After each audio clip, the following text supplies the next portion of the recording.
this on the surface, I look fine. My brain feels heavy, my traumatized mind. And I'm so tired, I can't feel my eyes. Whoa, whoa. I'm petty, but I know how to lie. I feel feelings that I can't describe. I'm not breathing, but I'm still alive. Whoa, whoa. But I think I'll be alright, 'cause I'm not giving up, I'm not giving up yet. I feel that it's my time, so I'ma give it everything. I'ma give it everything I got. So I'ma give it everything. I'ma give it everything I got. I'ma give it everything. I'ma give it everything I got.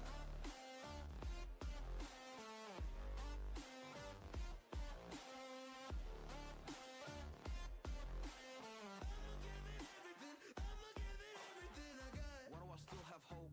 So many days have passed. I wait around for things to change, but change has not come fast. I'm asking all the questions, but then I question them. Like, what's the point of living, existing when you can't see a God in flesh? I'm looking for the answers, they say to pray instead. I think I'll find them one day, but with a helping hand. I know that it's not easy, but I believe I will. Yeah, I'll get over all my fears and really conquer everything. I think I'll be alright, 'cause I'm not giving up, I'm not giving up yet. I feel that it's my time, so I'ma give it everything. I'ma give it everything I got. So I'ma give it everything. I'ma give it everything I got. I'ma give it everything. I'ma give it everything I got. I'ma give it everything I got.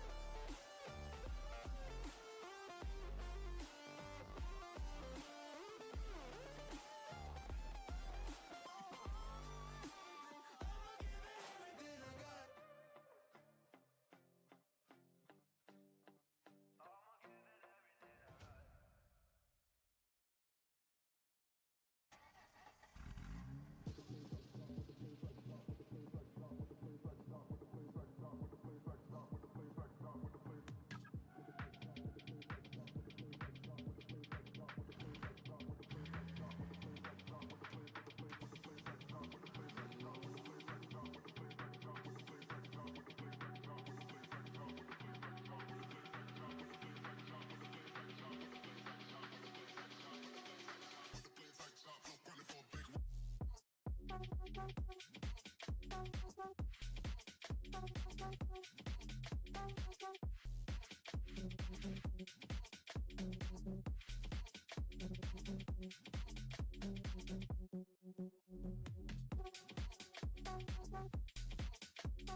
me flip like a mattress. Let's me know, but don't just like Miss Active. Stand up and tell us I'm out there. Active. Active.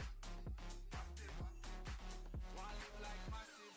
Talking with fun of the brandish. Touch road and hold the world hostage. Wanna start the bumper class mash pit. When we step out, all this get active. Active. Active. Active. Active.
are God, you are the devil.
I could be the one you talk to when you're feeling down.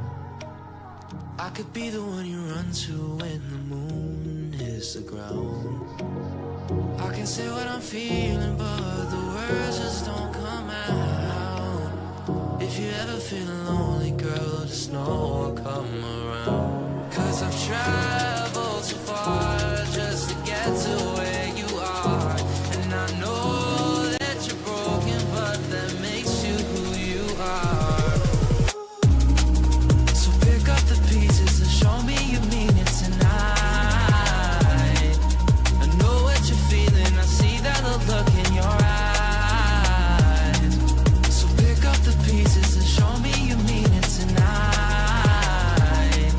'Cause what I've been dreaming is giving you my paradise.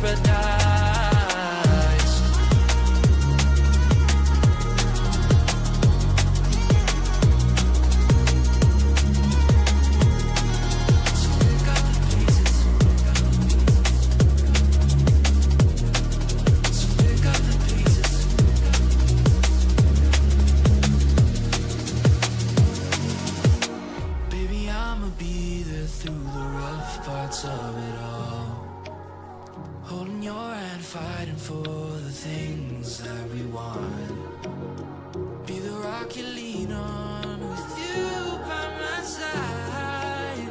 Baby, when we fall, together we'll rise. 'Cause I've traveled so far just to get to where you are. And I know that you're broken, but that makes you who you are. So pick up the pieces and show me you mean it tonight. I know what you're feeling, I see that look in your eyes. So pick up the pieces and show me you mean it tonight. 'Cause what I've been dreaming is giving you my paradise.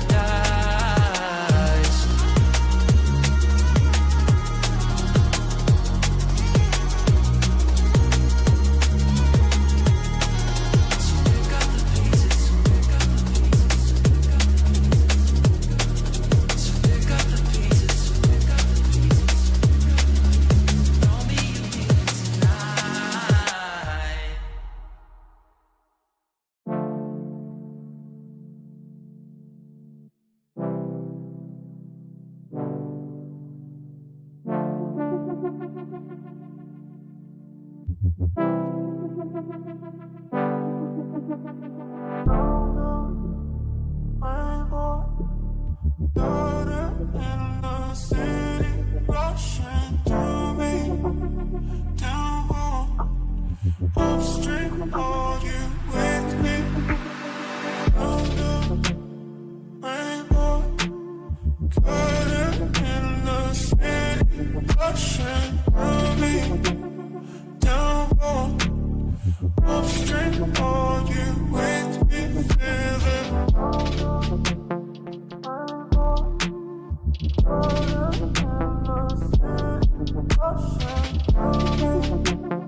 Okay. That means more.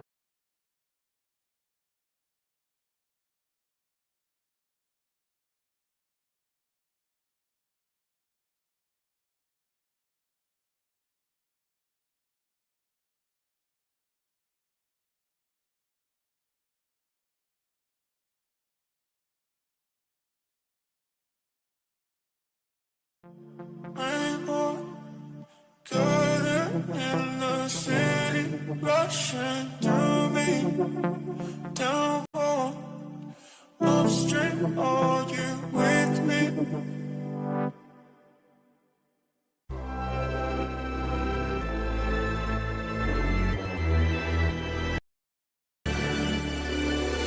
Best to give me that loyalty. Best to give me that loyalty. 'Cause I'm taking the world, you'll see. 'Cause I'm taking the world, you'll see. They'll be calling me, calling me. They'll be calling me, calling me. They'll be calling me royalty.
7, 6, 5, 4, 3, 2, 1. And welcome back, everybody, to Arena Esports. My name, of course, is Edu, and I am joined by the wonderful Time to Light here. How you feeling today, buddy? I'm excited. It's a nice morning for some more Counter-Strike, or evening, or sometimes mid-afternoon, depending on where you are across the world. For us, on the other side of a very large pond, a whole continent, it's nice and early in the morning, so I'm happy to kick it off with some Counter-Strike. Yeah, and I'm happy to kick it off with two teams that we might have seen before, Nevermind and Team Blame here. Now, you talk about across the continent, we're all the way across the world. I mean, I think our production is based out of India. We have you and I, or our NA base, and then we have teams that are competing in the MENA region. So all over the place for this. So I'm really excited to see what these two teams are going to be able to do for us today. But before we move into seeing these teams actually compete, we have to thank, of course, our broadcast partner, Playtonia, powered by Etisalat, and of course our strategic partner AD Gaming. But with all of those thanks out of the way, Time to Light, what are we expecting for today? I'm expecting a really good game. We have Team Blame taking on Team Nevermind, two teams that we have not seen thus far in the Arena Esports series, whether it is in CS or in another title. These are two orgless teams, which are sometimes new, considering how prevalent some of these squads have been. And looking at this, it's two teams that need to move forward if they want to avoid what could be a much longer gauntlet. This is the first time we're seeing two brand new invited teams since all the way back in our first Invitational Qualifier, and RGW had two separate opportunities of qualifying through this Invitational Qualifiers, and then they ended up qualifying the second time around through the monthly qualifier. So it took them a little bit, but we finally have two new teams and two new chances at crowning a monthly qualifier. Yeah, and talking about that roadmap as well, I'm excited to see what we're actually going to have at the playoff stage, as this is right now just another qualifier for our monthly finals. I know I've worked a lot of monthly finals in other games. I know you have as well here at Arena Esports. There's a lot of gameplay to be had, so make sure that you are keeping close with Arena Esports. Follow them on Twitter, Facebook, any location that is going to be easiest for you to get yourself some great gameplay to watch. But of course, with that being said, I do want to take a look at our prize pool here and looking at how much money is on the line for today's qualifier, if that is possible. But based off of how it usually is, I believe this is roughly $1,500. We have a bunch of credit as well, but it looks like we do have it as well. Yep, so $1,200 in total with a bunch of points for Arena Esports if you guys do want those as well. But first place, second place is what we're duking it out for right here, so cash prize only. Yeah, this is all determined through the monthly qualifiers as well, not directly through the Invitational Qualifier. There are only two teams invited to each Invitational Qualifier in CS2. We don't get any extra quarterfinals, semifinals, or multiple teams all fighting at the same time. It is one singular match, two invited teams, and one best of three to determine it. Here's your roadmap. Here is where we lie right now. I talked about RGW having two separate chances. They're one of your two teams in playoffs. You win a here, you play one other best of three, and you go straight to the playoffs. There is no direct entrance to the grand finals like there is in some of our other titles here at Arena Esports. It is win and move on, not win and get a clear and obvious ticket to the grand finals at the end of the playoffs. Yeah, I mean, it is going to be very interesting to see which teams stick around for the full-blown combat. I know there is eventually going to be a giant grand finals happening in Dubai. I am under that impression, but hopefully I'm going to be able to see a lot of you guys here in either the chat or even at the event. So looking at this roadmap, seeing how many people have already battled it out, we're only halfway through to getting to that point where we are going to be seeing some more. But as we do have the teams focused today, Team Blame versus Team Nevermind, you know, both of these teams, as you put it, are orgless. This is just teams that really want to showcase themselves in their skills that they have accumulated from just pugging it out, scrimming a lot, and hopefully they're going to show themselves enough solid gameplay that I would hope to see them in the playoffs. I want to see them, at least one of them, in our monthly finals. If this is a close game, one thing that can happen is if one of these teams goes to the monthly final, the other one can go through the Invitational Qualifier and then make it to that same monthly final, and we could see a rematch. Not a guarantee, has not happened thus far. However, it is a possibility. So keep that in mind. There is still the open qualifier after the invitational qualifier that is intentionally set up so that if the invitational qualifier team does not make it, they have an extra opportunity to qualify should these two teams actually be the true two best teams of the month. There aren't any guarantees, and our admin team in the background does take a very good guess at who those two best teams may be. With RGW, they were basically neck and neck back in monthly qualifier number 1, and then as soon as they got through the second one, they finally made that opportunity to qualify. Yeah, and that's honestly something that I want to see more of, is these players really duking it out to try to battle their way through, get into those qualifiers, prove themselves to the point where they are going to be eventually in that playoff stage. And, you know, that's a few months away, to be honest, and it seems like it's getting closer and closer. Been doing this since October, and yet we're halfway there. Hopefully by February, we're going to see only the best of the best, and hopefully, you know, on camera with you will be the best of the best casters, will be the best and best productions. So shout out again to Blink Productions as well. But hopefully in this best of 3, our only best of 3 for the day, we should be expecting some decent gameplay. I'm excited to see what maps are going to be picked here. I want to know, you know, what angle these teams are going to be going at, as the meta for Counter-Strike, especially now that Counter-Strike 2 was forced out, it's been a little unique to see how these players like to duke it out. Obviously, smoke changes and all of that Counter-Strike 2 brings. I'm excited to see exactly what ideals these guys want to duke it out with. One thing that I was really paying attention to the last few times that I've been on invitational monthly qualifiers, because we don't broadcast the finals of open qualifiers, has been the difference in play style between a lot of North American teams, European teams, and these Middle East and North Africa teams, alongside some of the, you know, western side of Asia, where some of these other squads hail from. I have been paying attention mostly to their aggression versus their types of utility usage. There aren't as many preset pop flashes. Nobody has those weird lineups like you would in Valorant for something like that. And I do have to say, it is a nice little breath of fresh air. You have not more innovative utility usage, but unique utility usage, and that's what I love to see, especially on more awkward or different maps. Speaking of our maps, those are coming up in a few minutes, but I gotta say, I'm excited for the series. We have another best of 3 on the cards. We have one more to send teams to the playoffs in just a couple weeks' time. There's a lot of things happening across Arena, and this is just Counter-Strike. We still have 5 other game titles. Is it 4 other game titles we cover? I just do Counter-Strike and PUBG Mobile. You know way more than I do about the other ones.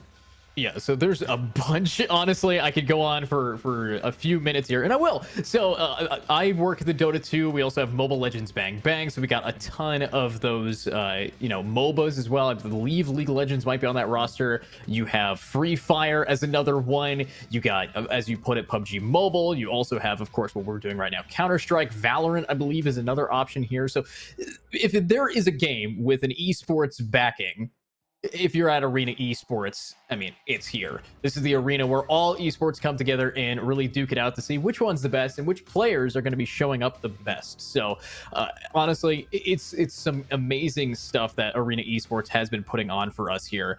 And I'm thinking, you know, we got all these one-of-a-kind tournaments here at Arena Esports with 3 different segments of gamings. You got major tournaments, elite cups, you got solo leaderboards, you got anything here. And that's why, you know, when it comes to those Arena Esports points, those matter, because those points can be used for a ton of different rewards in a bunch of different games. So make sure that you do check out Arena Esports, our website as well. All of the possible things will be linked down below. But hopefully we're going to be seeing some more gameplay here soon. But actually, it is no Valorant. I was wrong about Valorant. So, yeah. Sorry if you are a Valorant player and I got your hopes up, my apologies. No League of Legends either. That's really Mobile Legends Bang Bang. It's the MOBA version, mobile version of the MOBA League of Legends. I wish there was League of Legends. I don't work it personally, but I absolutely adore the game. It's so much fun to watch. I have no idea what's going on half the time. Absolutely no clue. Dota, I can't even understand. It's not even to the point where I can enjoy it. But more credit to you. The fact that you cast like 94 game titles is beyond me. Free Fire, is something that I didn't think I'd like as much as I do here at Arena Esports. We have a bunch of games across the board. Now, usually if you want to watch these games, you could go to our YouTube and then go to the videos tab, but because each of these games are live streamed, you have to go to the live tab. So don't go to the videos tab, go to the live tab. You can watch every single monthly qualifier, every single invitational qualifier. Some of the open qualifiers, like Counter-Strike, for instance, does not broadcast them. And then, of course, the playoffs and grand finals down the line. But there's a lot of time until we hit that point. Yeah, there's been so many different titles as well, and it's going to take a few more months before we get to that grand finals. So, of course, there's still some qualifiers that might be able to be there. So if you're a player, make sure that you put your hat in the ring. Sometimes the best way to show up at one of these events is not as a spectator, but as someone who is there for the gold. Go for gold if you're going to go at all. And hopefully we can see some of you guys there as well, maybe in the chat. And hopefully we're going to be seeing more of the gameplay to be had. Now, as we are doing Counter-Strike, and that is our main focus for today, I'm really excited to see exactly what comes down to it here. But with, of course, all of our sponsors that are here on our list, I do want to ask you, now that we can get close enough to these maps being picked here, what maps should we be expecting? What do you think is the meta right now for Counter-Strike? I mean, everybody's favorite meta is just going Inferno, Mirage, and Overpass, or Vertigo are sprinkled in there. I casted a collegiate event over the weekend. It was something similar to that, except for there was Anubis added in. It comes down to what the teams are currently practicing. You have some teams that only practice the stock standard maps, that being Inferno, Barrage, Overpass type of thing. Ancient has now been added into that conversation, as it was much less played compared to now. But with Anubis being added, Vertigo being on the cards, Nuke still being in there, really anything's a toss-up. There's no real meta in terms of map selection. Anubis isn't selected as much, nor is Nuke, nor is Vertigo. I like to see them. I'm really hoping for all three of those, but I can't get what I want every time. Mainly because there's still 7 maps, and these teams don't scrim everything that I like to see. At least not all the time. Yeah, and I think that's a big shame, the fact that we're only going to be having a best of 3. There's a ton of maps in Counter-Strike, and of course, map vetoes are very important, knowing which team is going to be banning what. I do not know the history between these two teams, so I'm not going to be able to look into, what are they banning against the other team, or what are they going to be picking because they just really enjoy that for their own team. I believe that a very fast ban here is going to be Mirage. I think a lot of teams recently, no matter if you've played against a certain team or not, are not a fan of Mirage. It's one of those maps that can really cause some disparities between how much your team is able to control it, and if you have one slip up on Mirage, you feel it. You get punished so fast. Yeah. So, with that in mind, I'm expecting some decent maps. Inferno, one of the probably guarantees. Overpass. Almost every time I cast Counter-Strike, Overpass is definitely one of those as well. But it looks like we got to find out the map veto. Vertigo and Anubis first to go. And I was hoping for Overpass, and it's banned already. Yeah, but Ancient, Mirage, Inferno. I said Ancient was joining that conversation. Turns out it's joining the conversation first. Mirage, Inferno, nice little 2 to cap it off. Team Blame will choose Mirage. And start on the T side. You see the little terrorist at the bottom. That's indicating the team who selected the map is also starting on the T side, mainly because your opponents always love starting the CT side. Nevermind will start on the CT side of our decider. They technically didn't pick it, so they did get the side selection. I like this map pool. I'm a big fan. You have your nice little mix of stock standard maps of Mirage, Inferno. Inferno, I love seeing as a third and that decider at the end of the day. With Ancient to open things up, should give us a nice mix of everybody's favorite standard 4-box like Mirage with a nice little spice added with Ancient to start things off. But I'm gonna be honest, with Mirage being selected second, Nevermind has a theoretical advantage. Granted, it's one that I can only presume because we have no information on these teams. I've looked up HLTV, I've looked up Liquipedia, just about everything I could find in the CS in terms of documentation. I do not see anything for these teams, to the point where there's a team called Nevermind, and they're based in Europe. I don't think it's the same Nevermind. So, I don't know what this match holds, but according to the map veto, I'm going to predict 2-0 Nevermind. And I think, only according to the map veto. I think because of map veto, Mirage is a very balanced map, but the team that picks Ancient is usually the team that's more confident on that. So I'm gonna agree with you there, Time. I think that what we have is Ancient. Nevermind's pick can really do a lot. And if your name is Team Blame, I better not be seeing you guys have anything to blame each other over. I want to see the best gameplay out of them. Don't live up to your team name. I want to see some real skill here. If we do get to that decider, though, it's going to Team Blame, because that means that Team Blame should be taking map 2. And of course, if you get Mirage, Inferno's practically the same feeling in how it is played, in the fact that so many players have had almost thousands of hours to play on Mirage and Inferno. I mean, they have been in the game for over decades. So it's going to be interesting to see how this actually plays out past the Ancient map, but we're only going to have time tell us. So time to light. Let's put some light on these teams and hopefully jump in soon. Now, I will be saying that a lot of these players, even if we don't know much about them, if they're at Arena Esports, they are the cream of the crop of their region. So hope this scrim team that we know a little bit about is going to shock us with how good they actually play. Yeah, there's always two conversations when it comes to teams and their map vetoes. You have teams that absolutely despise Mirage, teams that somehow like it and also play Inferno, and teams that will never play either of those two maps. Occasionally you'll see the second one more than anything else, but there are teams like Astralis back in 2018-2019 who will insta-ban the most common map in the competitive pool, that being Mirage. And then you have other teams who, like FaZe in that same time span, or Liquid in that same time span, will exclusively play the map, and it works in their favor.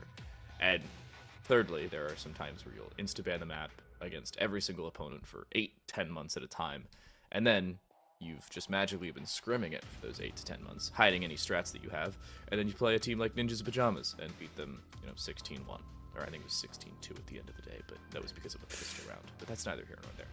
It's a real coin flip going into this match. I do think if Nevermind win Ancient confidently, and they're a team that is one of those three that plays Mirage, I don't think this goes to a third map, but it's just a presumption at that point. You don't have any guarantees, especially in a unknown game like this. These two invited teams don't have all that many VODs on the background. I may be missing something being from a completely different region, but from what I could find, there's not a whole lot. Yeah, and I think I agree with you there. I think with how there isn't that much to know about these teams, especially in the EU region anyways, I'm thinking that with how Counter-Strike has been a dominant game for the EU region, way higher levels than us here in NA when it comes to the other competitors, Counter-Strike, Rainbow Six, and other things like that. Sorry, what was that? I don't have to remind me. Yeah, it's just, I mean, EU, you can't be a EU gamer if you like Valorant more than Counter-Strike. Counter-Strike is your game. It has been for years. And it probably will be for a long time coming, as CS2 is just heating up. And as I remember from when Counter-Strike first came out, CSGO first came out, I recall how rough its launch was, and now it is one of probably the favorite game of a lot of esports players. So it's the birthplace for careers, and now that CS2 is here, I'm thinking that cycle is reset, the Phoenix is reborn, and we should be able to see some real clean gameplay here. But of course, with these teams, with these pugs, I'm really waiting to see what the actual roster of these teams are, because if I can get a look at some of those, I might see some recognizable names. I have done a lot of work in the EU region, and hopefully we're going to be seeing somebody that I might know, but you're shaking your head, and I'm thinking that it's going to be a whole mystery bag here. Yeah, well, you may have done a lot of work in the EU region, but the only Nevermind team I've found is in Europe. I don't believe there are any teams currently playing in Arena that are from the European continent, except for one, and that was a couple weeks ago, and they lost. So this should be a team of mostly Middle Eastern players and/or players from around the Horn of Africa, maybe like Asia Minor, that general area. But I don't think, as far as I'm aware, any of these teams are specifically European. I don't think there's any restrictions on them playing. However, European ping to Dubai servers is just A, not fun, and B, not viable in CS2. CS2 subtick has really ruined things. Like I said, I worked a collegiate event over the weekend. We were supposed to have a server on LAN, and it ended up not working, so we had to play a game on Faceit with like 30 ping. Not the end of the world by any means, but they were expecting LAN and they weren't happy, and understandably so. It was an interesting game, one that ended as expected, but it could have ended differently should there have been a LAN environment. A LAN environment's always more exciting, and with Counter-Strike, the way the servers work, the way Subtick is now, it's even more important. And I've loved seeing LAN events because there's no players complaining, oh, Subtick got me. There's 0 ping. You're not getting caught by Subtick. Yeah, hopefully CS2 will figure out their server issues. I remember I was playing and I think I was dropping frames so much. It was a little interesting to say the least. But working with the IESF last time I did some Counter-Strike as well, I saw a bunch of North African teams really dominate as well. I believe we had the Morocco team, probably one of the best teams in the IESF region. So, seeing all of these guys, even if they're not EU, even if they are, sitting in the ME part of MENA, then I'm expecting some good gameplay no matter what. Hopefully we can see only the best of gameplay. But one thing that I have experienced here at Arena Esports is there haven't been a lot of washes. There haven't been a lot of people getting just completely ran over. At least when I casted Dota in MLBB, it was very balanced. So, props to the teams for being able to not only be seated properly, but also be able to keep up with each other and go blow for blow. Because that's what makes games fun. I know you've casted a lot of time, and one thing, there's nothing worse than having to watch a game and it's 15 minutes where you spend more time talking about what you expect than actually seeing it. The only time that's not the case is when I have homework to do. And I don't have homework to do now, so I'm really hoping for all 3 maps.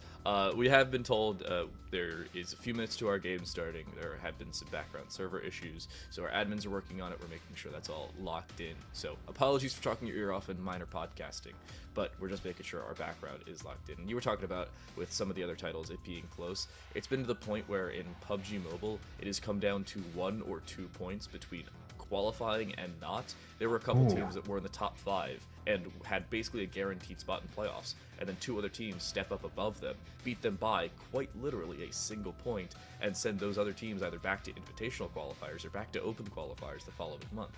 And there have been other teams that come out of absolutely left field and are like, hey, oh yeah, I want to go straight to Grand Finals and do just that. It's been a wild ride. In CS, we've had only 1 2-0 all season, by the way. And in PUBG Mobile, there's been 2 teams that are clear and obvious favorites, and both of them are sitting in the Grand Finals right now. Both of them. There are 3 teams in the Grand Finals right now, but only 2 of them are the clear and obvious favorites. Yeah, and it's funny with PUBG Mobile, it's hard to have games that to be that close. When I was working with IESF and having that large event going on there, I worked their PUBG Mobile, and it was really just one team, the official Turkish team, that dominated. So, in this region, in, North Africa, in Southern Europe, it was really large. And now that we have the Middle East as well in that mix, I'm thinking that some of these players might overlap, and that's why it's getting really close. PUBG Mobile is massive overseas, as we know. It really has picked up quite a bit there. So it's nice to see that. So hopefully, if you guys want to see some more PUBG Mobile gameplay, make sure that you are following and sticking around with Arena Esports, and make sure that if you are going to be sticking around, that you let us know how we are doing. But of course, I'm hoping the game coming around this corner soon, we can actually see some of the gameplay we've been hyping up for a little bit. Now, we know the map picks, we know what is going to be locking it down here. Now, if I were to say one thing, I think that starting off on Ancient is going to be so interesting to see who's going to be able to do it. Ancient, if you guys don't know, is just rebranded Aztec, and I used to play Aztec back in the day, so that was interesting. But I mean, it's the same thing. It really is. And Aztec was hated. It looks the same. And it plays very similarly. The only difference is the high ground, low ground disadvantage that Ancient or Aztec used to have. Not an issue here. So they just removed that part of the game, and you got Aztec again. So I really hate how much you're right. I mean, it is. It really is. It's why I would rather see Anubis. Anubis actually brightens things up a bit, and because Dust 2 hasn't been in the map for forever. Thank God. Let's go. We need to have a desert map that gives some love, and Mirage doesn't cut it half the time. So I'm hoping that Anubis comes back into the meta, but Valve's going to have to send some more very niche placed crates on that map to fix some of the angle issues. But with a little changes, and hopefully, saying a little change for Valve, I mean, in the next 5 years, we'll be able to see something here from them. Yeah, you were bringing up earlier how CSGO had the similar cycle as CS2 now has, and I'm saying it, in probably 6 to 8 months, CS2 will be touted as Game of the Year. That's the general conversation, where a game was kind of forced out of release because they originally presumed a little earlier than they needed to. Then they kind of pushed it a little early just because they still wanted to get it within the summer window, even though they were technically a week late on that, because summer ended like September 22nd. They released it September 29th or whatever it was. I don't hate the fact that they released it, but the fact of the matter is it wasn't immediately ready, and it has turned a lot of people off of Counter-Strike and the series. They'll come back. They always do. They never leave for any longer than 5-6 months, and by they I mean myself as well. Yeah. But for the time being, there are glaring or some difficult issues to circumvent, and every week or sometimes every other day we're getting new patch notes, new updates, new players banned unintentionally because of GeForce driver issues. It was actually really funny. 2 days ago or yesterday, people were banned because they either updated their game or updated their GeForce drivers for NVIDIA, and they were knocked out because of it. And there were a few game bans that went around. For a few minutes, or for actually a few hours, there was almost $2 million in skins that were on banned accounts because of the GeForce drivers. It was almost very bad for the skins market, or very good depending on what you hold. But luckily, it should be reverted. All those game bans, from what I can see, are still being rolled back according to the tweet from CS. In talking about lost money and skins, don't ever forget what they did to every Doppler and Bayonet Sapphires. All of those used to be a little bit expensive, and then they were like, hey, let's make them all look awesome, and it tanked the price. So I'm happy that I sold a lot of my CSGO inventory the second CS2 was announced, and that was a great idea.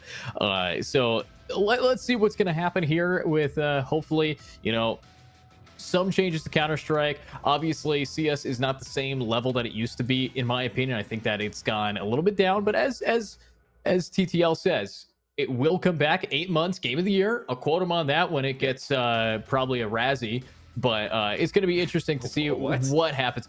It's a like the opposite of an Oscar, like if you do really bad in movies. But okay. Yeah, not anything like what you're thinking, but all I'm saying is Mr. Irrelevant, the final pick of the NFL draft, is currently a favorite to be NFL MVP. So, wow. That's cool. I mean, talking about Game of the Year, though, Baldur's Gate 3, now that's a game that I could talk about for a long time. Congrats to them. Never played that. It's a really fun game. I don't get in those types of games. I play first-person shooters and then get really upset at my teammates and go play Fortnite. That's a third-person shooter. Well, yeah, that's why I got mad at first-person shooters. Or I play PUBG. That's one I love. Yeah, and if you guys want to see how much these guys are going to be winning once they find out how to connect to a server, you can look right now on screen. $1,200 in total with an asterisk. Of course, $250 is worth of Arena Esports points, but that's a lot of points here, which you can use for a lot of different things. But $650 for first place, $300 for second place, leaving us with a decent chunk of change at the end of the day. And I believe overall, Arena Esports in the next few months is actually planning on putting forth like a few 100,000 AED down, a lot of money for players. So this is a high rollers table, and of course we're going to be expecting that a lot of these players want to have a seat here. But now, looking at how these players want to have a seat, apparently they don't. They're walking around doing anything but sitting down and playing the game. But that's always a fun thing to think about. Now, of course, time. I'm thinking, do you think that, honestly, there's a chance, a small chance, because we don't know how these teams are. There's a chance that there is going to be a game shorter than how much time we've talked about the games starting? I honestly think it's possible. So we started our broadcast at 9 a.m. Central Time, which is 10 a.m. Eastern, and I don't even know what time in Dubai. However, as we are headed into the game, it has been 26 minutes, give or take. All right. I don't know if it's possible for that to be the case. I'm really hoping it's not, because that would be just a absolute wash. But I mean, any game that finishes 12-6 or 12-7 or better for the team that wins will take about 30 minutes. So it wouldn't be absurd to say this one takes less time than we've been talking. And that means that we have one more thing to say before we get into the game. Again, a special shout out to our wonderful partners. We are powered by Etisalat. We have a strategic partner here, AD Gaming, and we could not be on air without Playtonia, our wonderful broadcast partner. But as Arena Esports is kicking off, we have unpaused the game, and we are going to be jumping straight on in to Counter-Strike 2 and Blame versus Nevermind. I gotta say, this is a team or a game that has been touted, one that we've been told about for a couple weeks as our Invitational Qualifier approached, but one that I'm extremely excited for. And there are no guarantees about. This is a best of 3. We start off with Inferno, we head to Mirage, or start off with Ancient, where we are now, we head to Mirage, and then Inferno to close. I'm still excited for Inferno, should it be here. But a mid-rush, they're headed towards A off the back of it. It seems like it's gonna work. That full sense of security on the A site is not a sense of security whatsoever. Bomb already going to go down. Wow.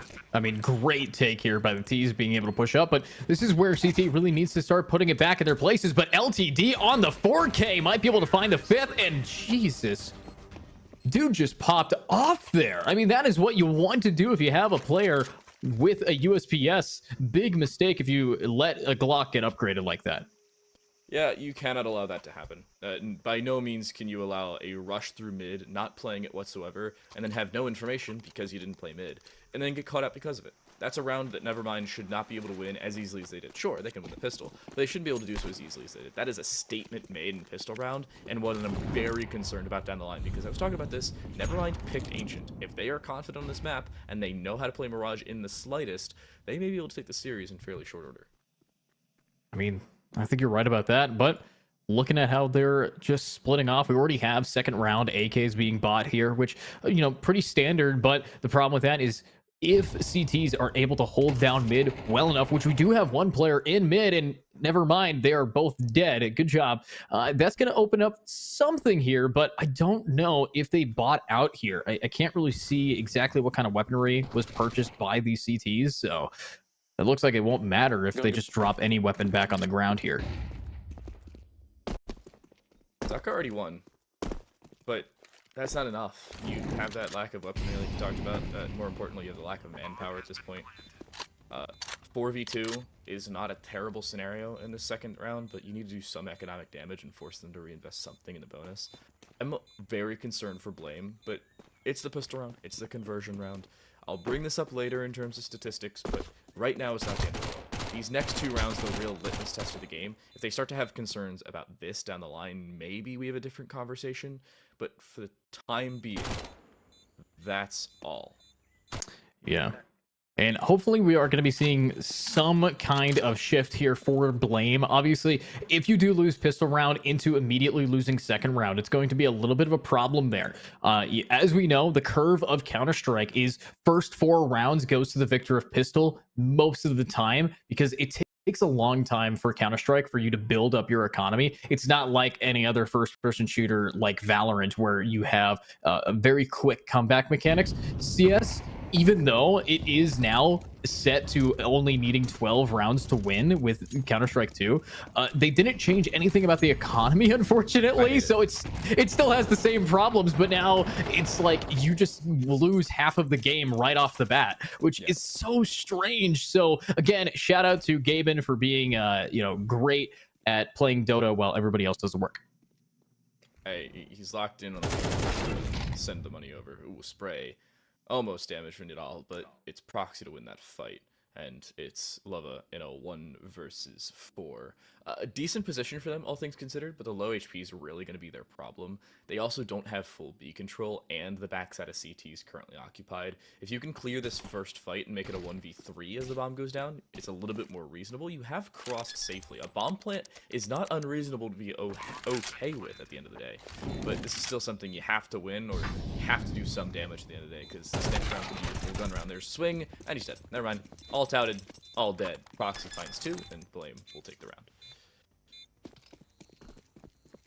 Yeah, and now, honestly, that was a great round from Blame. They walk away with only one person dying. So even though I, touted the fact that Nevermind had a decent lead, they had a lot working for them. As long as people get those initial picks, First Blood in Counter-Strike weighs so heavy, especially because everyone in Counter-Strike has the weight of their entire team on their shoulders. If you die first, you're going to have a problem. And talking about the weight of their team on their shoulders, LTD here, 6-1, has finally fallen, but we're 3 rounds in. This guy has a KD of 6. I mean, just beautiful job there. So now that we're going to be getting into this next round, I'm excited to see if Nevermind's going to be able to toggle back on, being able to bring up their real gameplay. But I do want to say that if Blame takes that round and this round, then they have the lead in their hands fully. I don't know. I'm also looking at this as their first real gun round, saying this is where the rubber meets the road. Nevermind in the previous round didn't have all that much utility, nor did they have the good weaponry they needed, so there weren't any guarantees going into that. And I gotta say, in a game like this, not only is that going to be a challenge for Nevermind, but as they start to walk in, with that lack of information, will they just start to straight up win gunfights? Because you have forward positioning by Love, and you have mid control again here for the T side, but it has been seen. Ruru has done some damage, but has also taken some as well. Yeah, I think at this stage in these rounds, you can see how much the space and the respect for each other's teams have really bolstered. Blame is not sitting up in mid as they used to do. Now you have Nevermind on a different angle. They cannot push in. They're looking for someone to be over aggressive, and Team Blame, they're not giving him any of that space. So with them anchoring down a B site, this is just perfect for these guys. Now, I do want to see if we can find some real DPS, and oh, beautiful shot. That's what we need to be finding. A double kill down. Proxy's going to fall, but they do manage to take this site and set us up with the 3v3, but even more damage is being dealt, and what a great flashbang. And with the flash going away, we're also seeing a player getting another bullet to the brain. Oh, but no, ZZZ's not safe. They were stuck out. Flash through in the cave. They want to try and retake this, and they will. Even while flashed by their teammate, Zako will end up finding that kill. A very odd round for Blame, and one that Nevermind really just didn't set up properly. They had the split correct. They had the flashes correct. The issue at the end of the day was just not having the shots they needed, nor the utility to hold off the site once they gained it. At this point, Blame have that advantage. They've gone back-to-back, they now have rifles better than Nevermind, and they look much more comfortable with full weapons in their hands. Pistol and conversion round may be that misnomer for this game. Yeah, and we're sitting here with a timeout. We're looking at somebody who I think this is going to be based off of a technical issue, not exactly a called timeout because of any other issues here, but still, I mean, it's a little bit questionable to see how they're going to be able to duke this forward. Now, I will say that I'm really proud of Blame for being able to turn this game around. If you looked at Nevermind's position, you're right, 100%. I agree with you. They were not hitting their shots, and if you don't hit shots in a game like Counter-Strike, it is very simple. You die, you lose. The end. I mean, it's not an advanced system. There's not abilities to worry about. If you don't know lineups to throw flashbangs, you're kind of going to be SOL here. So looking at this next round where we're going to be having Nevermind coming into this with probably, I'm hoping, not a force buy. They need to start saving and building their economy back. But if I see a single gun in their hands, they are going to be shooting themselves in the foot, or a hero rifle can come to save the day. I wouldn't hate a buy here. The only reason is because you've gotten bomb plants back to back. That could be a false sense of security for them, but it's still 5th round. It's the first half of the first half. You have some wiggle room.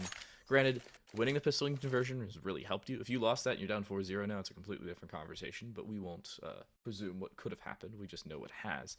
And Blame, at this juncture, need to make sure they play conservative. They cannot overextend. They cannot put themselves out of position, because the way that a team wins a round like this is either multiple players taking out one with a rifle and picking up that rifle and making it a much more reasonable round, or rushing it and taking advantage of the man advantage on individual sites, especially on that T side. It is significantly more easy to win a eco round on your T side rather than your CT side, and it's much more risky for a CT team should they be cut off, because sometimes if you just upgrade Deagles, 1 or 2 shots is all it takes to completely turn the tides of a round. Yeah, I think if they are able to land their shots, which, as you pointed out, they haven't been, the game's going to be different. But I don't know what's changed so much, because on that pistol round, they really dominated. I think with how this team is built up, with how they're separated out player to player, everybody knows that there's at least one carry on a Counter-Strike team. But It's usually me.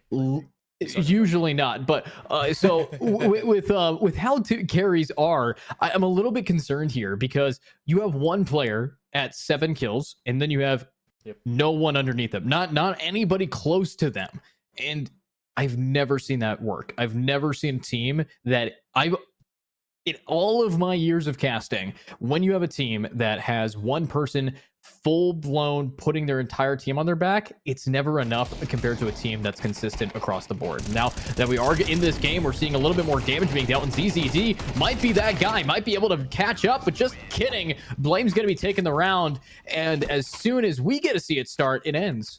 Yeah, it was a quick rush. I was talking about that W key and the risk of upgraded pistols. It ends up not ending the round for Nevermind in their favor, but the benefit is they barely invest and they do economic damage to Blame.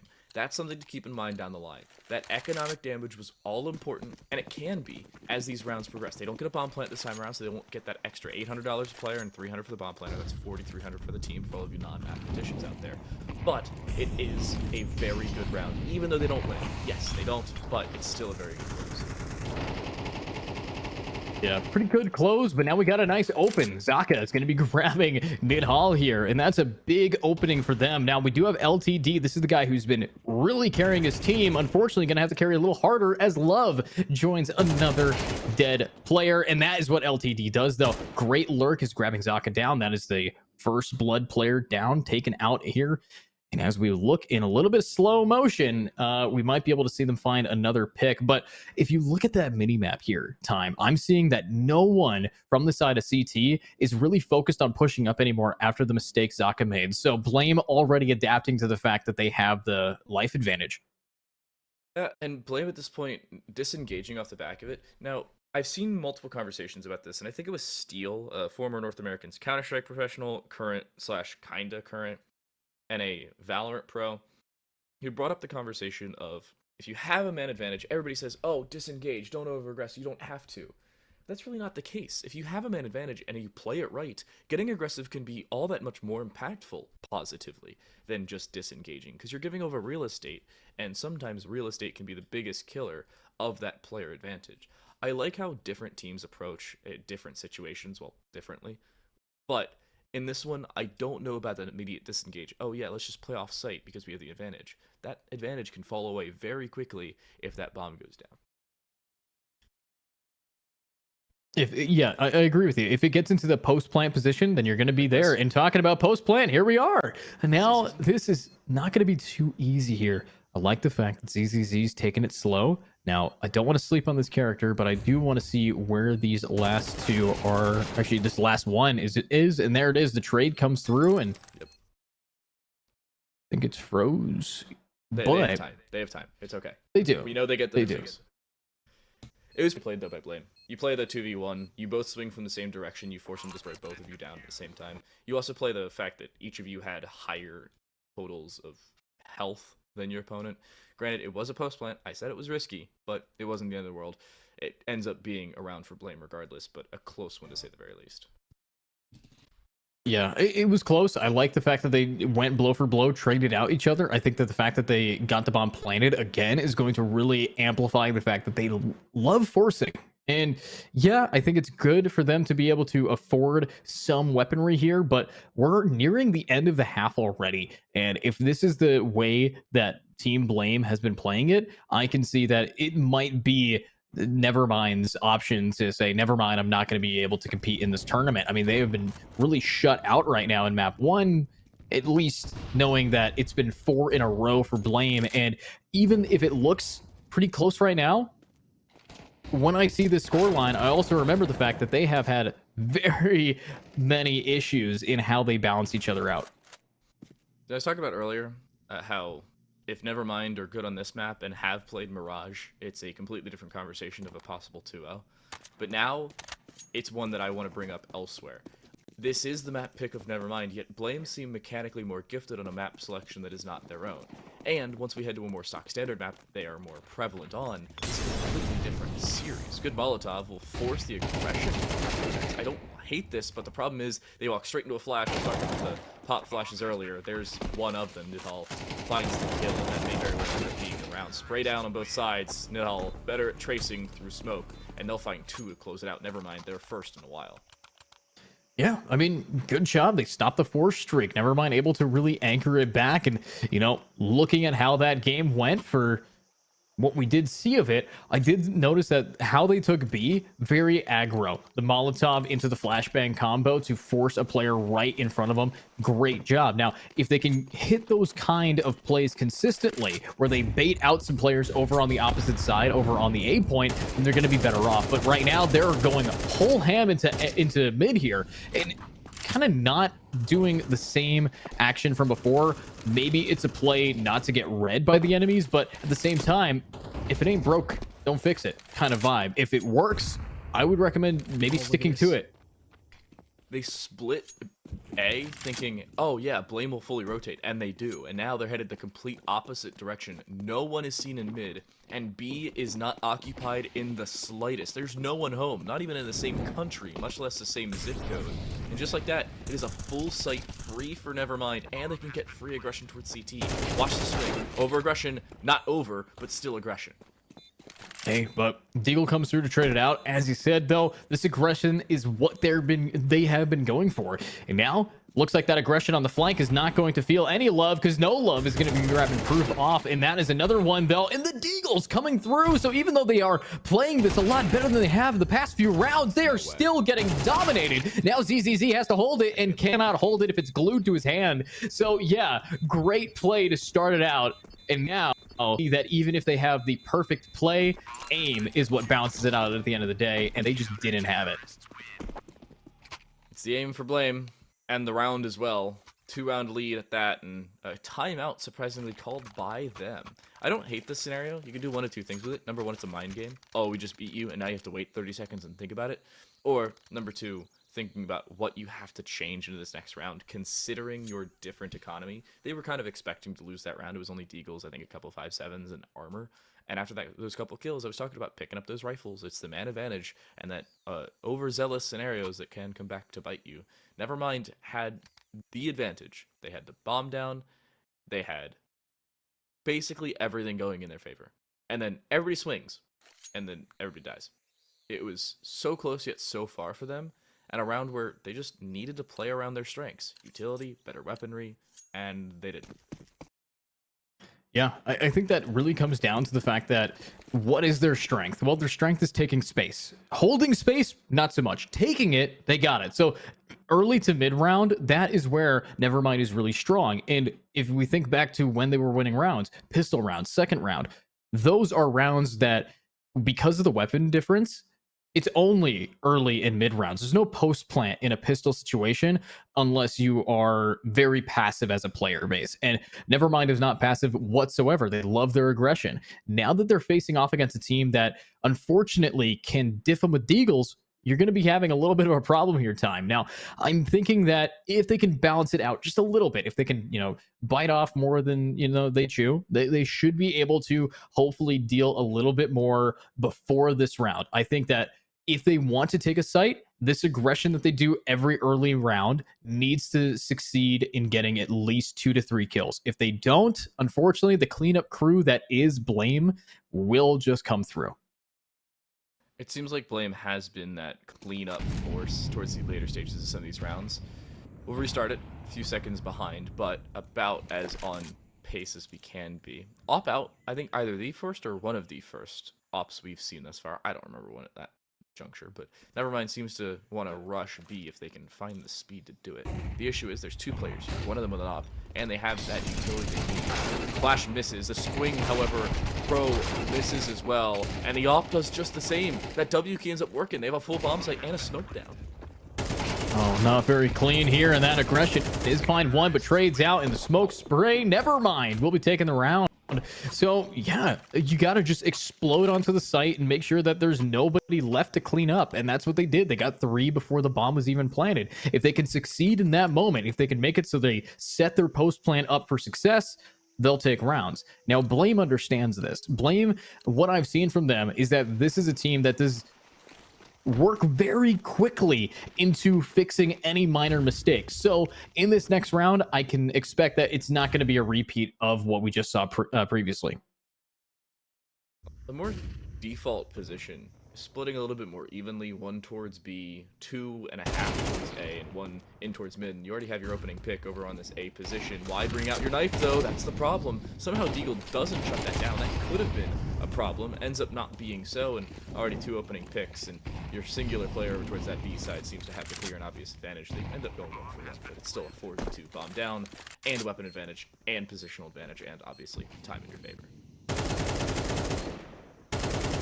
And with time in your favor, we got a nice clean pick with the swag 7 from behind. What a flank is that? ZZZ will shut down that swag player, but unfortunately, it's now down to a save. So this 1 player left for Blame is going to say, hey, I'm okay with the game tying up. We had that happen before. We got the game 2-2. Then they took the lead again. So as long as we see Ruru staying alive here with that AK of all guns, they should be...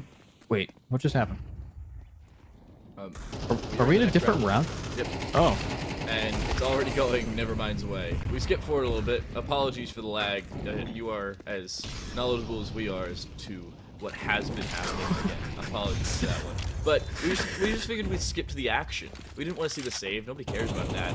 Currently, there's a player sitting in cave. I don't know if this is going to be immediately cleared. Nidhall has to go further left. They do, and they'll clear. Nice shot. Nice round. Never mind. In the span of 40 seconds, win 2 rounds. I think that's the only time we've ever seen a team do that. Okay. That's great. It's amazing. Yeah, so I'm afraid to do any color analysis here because we might be in next year. I don't know. We might see the ball drop at New Year's. GTA 6 just dropped and all is right with the world. Oh yeah, GTA 6 is coming out. Dang. Nice molly. Great job. Was that from them or was that from the other team? I honestly think it was from That was from them. No, that was from them. Yeah. They threw it and hit the ceiling and it went straight back down. With utility. But maybe utility doesn't matter. They just fully take mid. Somehow Blame sends 4 players there and all of them die. And magically it's a 3v1 in the first 25-30 seconds of the round. And there's already CT control. Temple behind Proxy is very much occupied. This round's over. No way you swing this. Readily looking at CT. He actually did somehow, but will still die. Love wins the fight. And Nevermind ended up winning the half. Streak, to say the very least. And 7-5 to close it out. Yeah, 7-5, you know, pretty standard in the 1st to 13 play test here. Now 7-5, usually what that would tell you is, you know, both of these teams are relatively even, in my opinion. The only difference at 7-5 is that the map itself is what carries one half or the other. So that leads me to our next question here, Time. What side do you think this map actually is? Now, a lot of people would argue CT. Personally, I am a fan of the CT angle as well.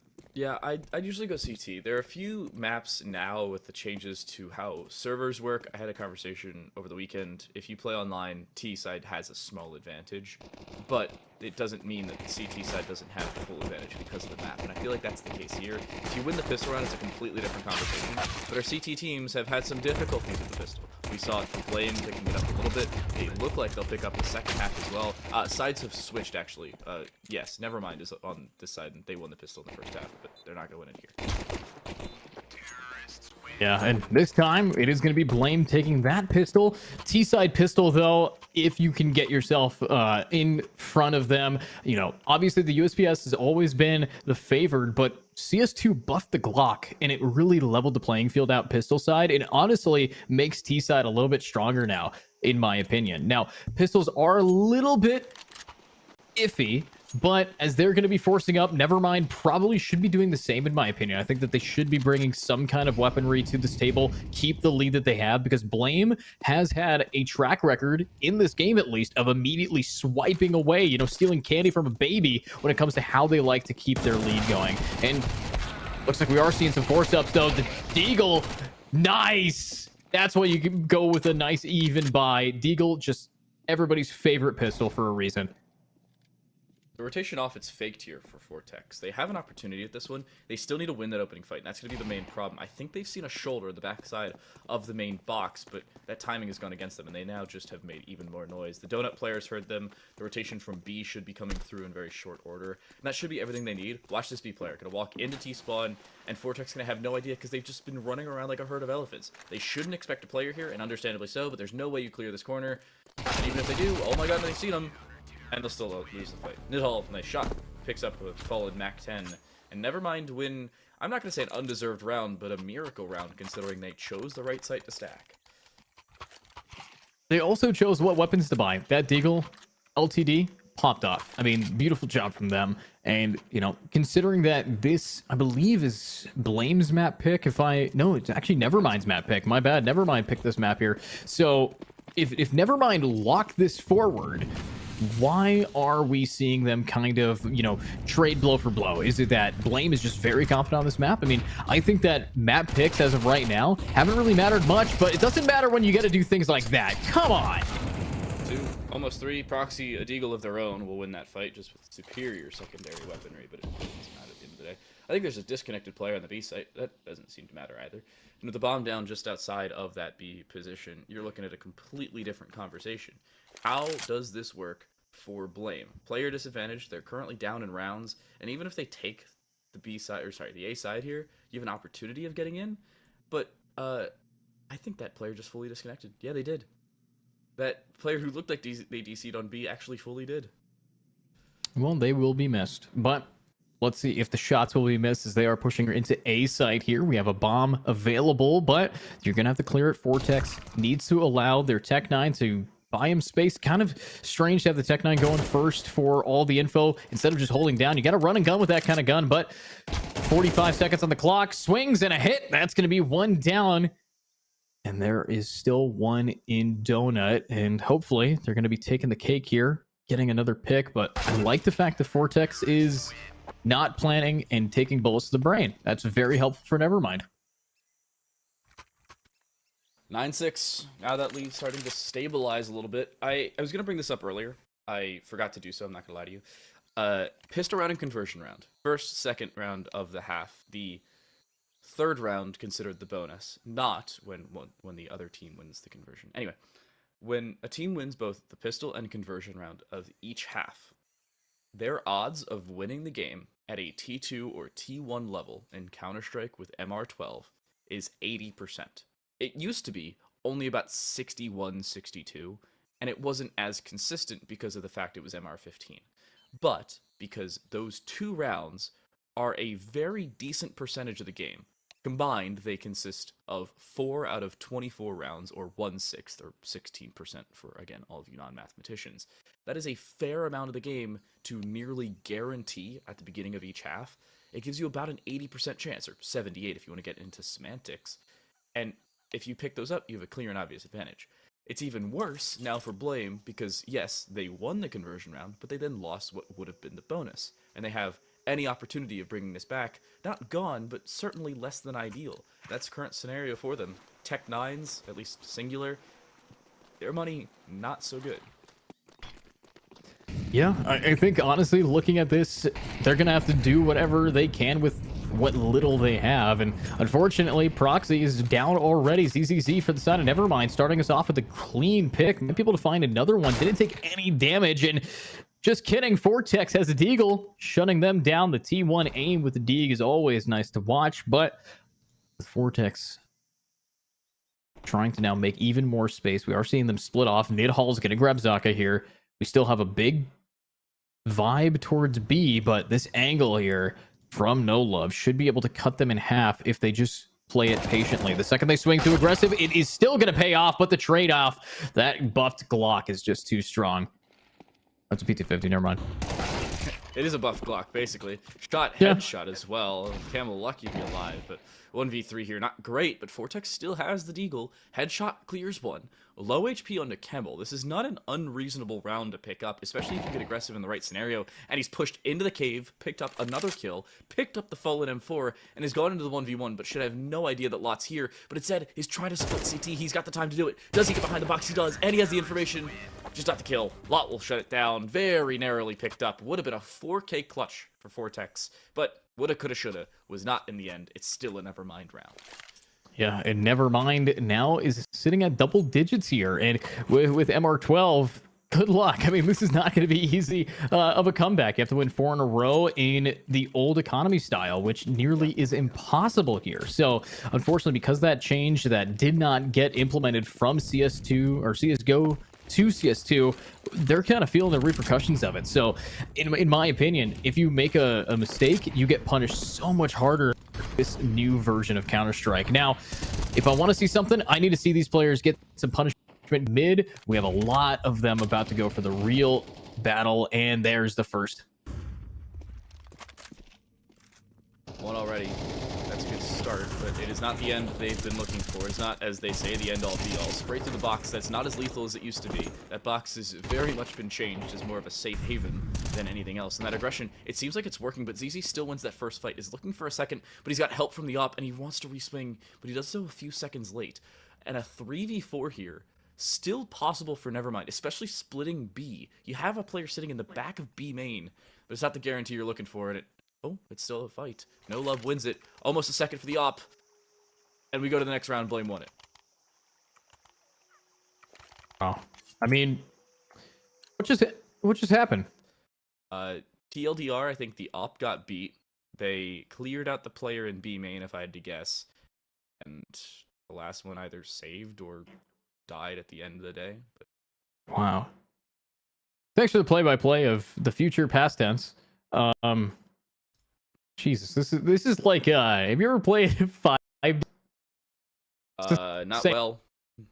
It's the same thing. We're looking at, just time travel. All right, this is season 3 of Loki. What the this is different. There's a lot happening right now that shouldn't be happening. I think that we have experienced a slip in the time stream, and honestly it is throwing me for a loop because I'm like I'm with you. I'm listening to the words you're saying, and now the bomb's been planted, and we're in the next round with 2 players left already. Yeah. So 4v2. This one seems to be just about over, and oh my goodness, Zaka knifed no Love. This is hey, at least we get to see that. Deal. Yeah, knife through. That should be it. ZCC wins. Like, nice shot. So, not unreasonable for you to pick up. They'll find a third, make it a fourth. Oh my goodness, ace possibility. But only a possibility. They didn't even have a kit, so I don't even know if they would have had the time. Regardless, very valiant effort, but it does economic damage at the end of the day. Yeah, and this is doing economic damage to me. I feel like I need to go get something to drink after this. But now, looking at how we are looking at Nevermind kind of losing a few rounds, Blame's backing it up. They're really starting to get a little closer. They're inching their way up here. I do want to say that they have done a great job for what I haven't seen. They got a knife kill, and now from the rest of my casting, if I ever see it teleport out of the game and I don't get to see a round and it just immediately switches to the next one, I'm going to assume everyone was knifed. That's a really valid assumption. I cannot blame you in the slightest on that one. I also cannot understand how the heck ZZZ splits them through the Molotov and finds the kill. No Love does the same. And in a span of, again, 25-30 seconds, we've gotten most of the round gone, 60% of the lobby is dead, a post-plant more than likely, a decent smoke to shut off Lot, and it's a 2v2. Pretty solid. I like what we're seeing. Now, with 2v2, we have the bomb carried, but that is Ruru from the sideline, taking out LTD. Huge pick from them. All the way around with your knife out, so not exactly checking your flank, just merely observing it, but this time they hear some footsteps, and that's how to check it. Looks like Ruru is not going to be able to grab that one, making this a 2v2. We have, of course, ZZZ not able to miss, doesn't sleep on that one, and gets another pick here. So great round, and that is a triple kill with a double kill clutch. 7 kills in 2 rounds for ZZZ, albeit the 4 in the previous round were not impactless frags, but less than impactful frags. They were really just eco kills to exit. If you didn't have to reload the deagle, we may be talking something completely different. It could be 12-7, but it's not. And not at all. It is Nevermind that has needed a few saving graces in this one. Daka has an AK named They Know Me for My One Tap. Is he Scream?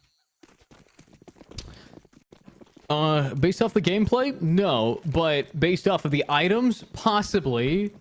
So this is going to be interesting to see how they're going to be dealing out. But if they know him for their one taps, I better start seeing a few one taps here. But I'm seeing an op being pulled out by the CTs to try to end this. They want this game one to end, and I will remind the viewers and myself and Time that we still have potentially 2 more games here.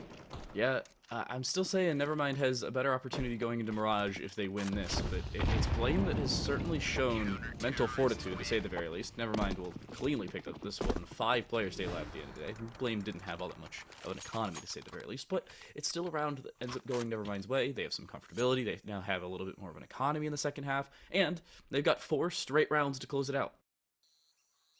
Yeah, and with 4 rounds now, we're looking at hopefully some kind of lockdown here for maybe game 1 to end. Maybe we can leave this ancient map and we can travel through time into our next one.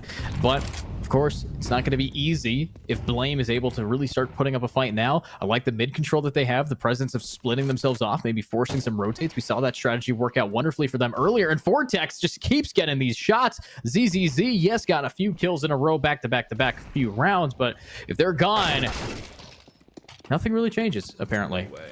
Why are we walking through smoke with a player advantage on the B side of no information? You lose 2 players off the back of it.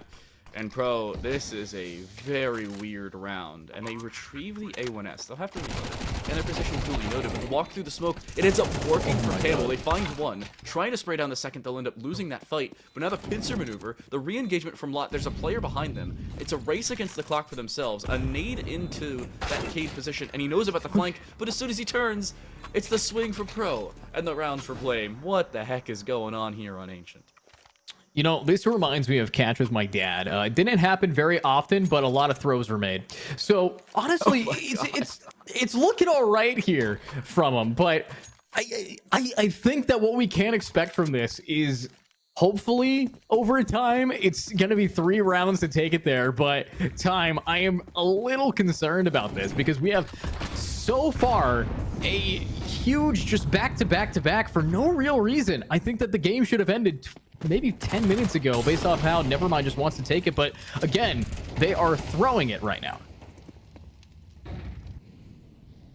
It's a throw that's going to end up into this rush on the side, trying to split through the smoke. It ends up finding one, but a no-scope headshot point blank with the off from Proxy ends up finding that return, and it's a follow-up that isn't going to show up. Zaka ends up dying to their teammate. A nade from No Love and a follow-up from Nidal. This becomes a 1v1 at the end of the day. Proxy a no-scope headshot, a follow-up scoped headshot, and now a 1v1 to contend with No Love, who has heard them rotate. They know that mid is the call, and with the op-out, it'll end up being their downfall. No Love will close it, and it is Team Nevermind to walk away with map 1. Wow. And map 1 they take, and I would say cleanly, but that was dirty in all regards. That was absolutely filthy. But Team Nevermind being able to take map 1 does not mean that they're our winner of the day. No, that means that they have some more games to be played. Next map coming up is going to be Mirage, my favorite map, and a lot of people's favorite maps, as it is the new Dust 2. But Mirage is a map that has a lot going for it in how they balance things out. But with jokes aside on how that game went and how I didn't expect all of the wonderful nuances of it, I can be experiencing some great pride in the fact that we are moving into map number 2 now. I'm thrilled that we are headed to map number 2, and with our second map on the cards, this series now a completely different one. But that's the TVA knocking on my door, so I'm going to have to go answer that. We'll be right back with our second map, Mirage, when we return.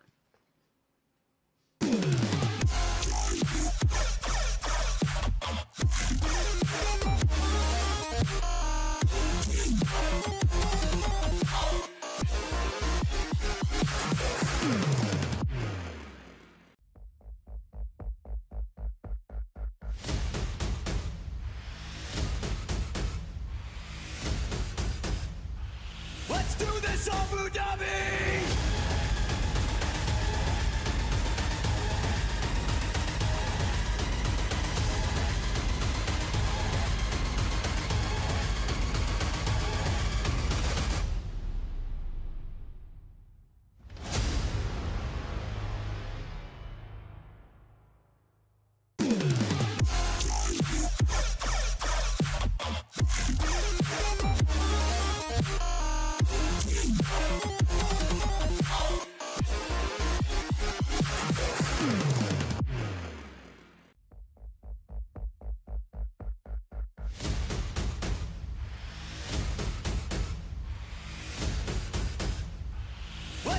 this Abu Dhabi!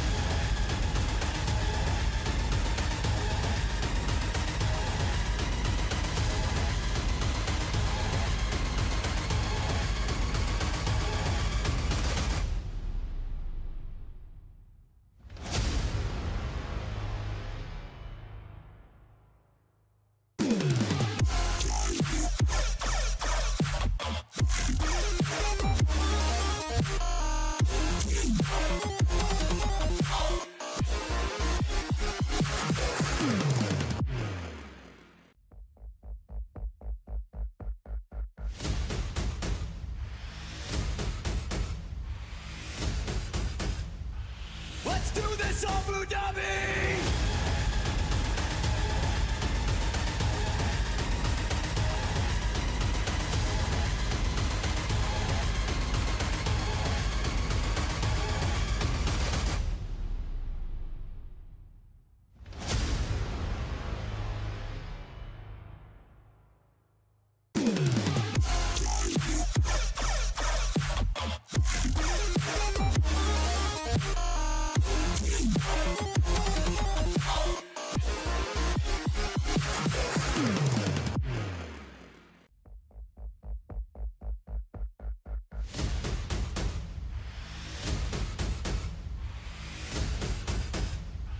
Let's do this, Abu Dhabi!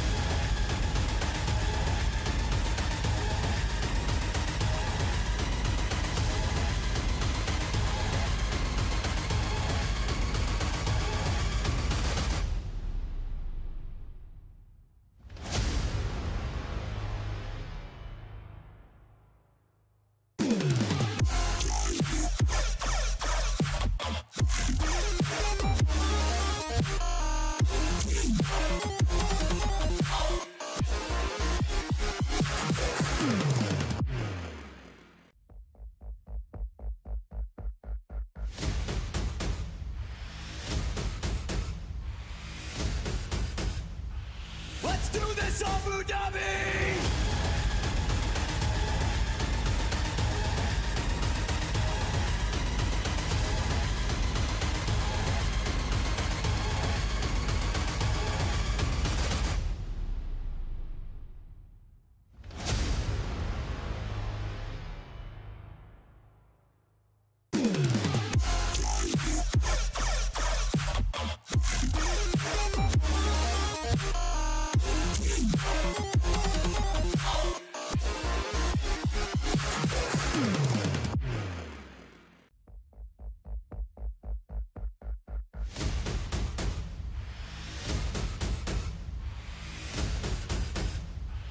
Let's do this, Abu Dhabi!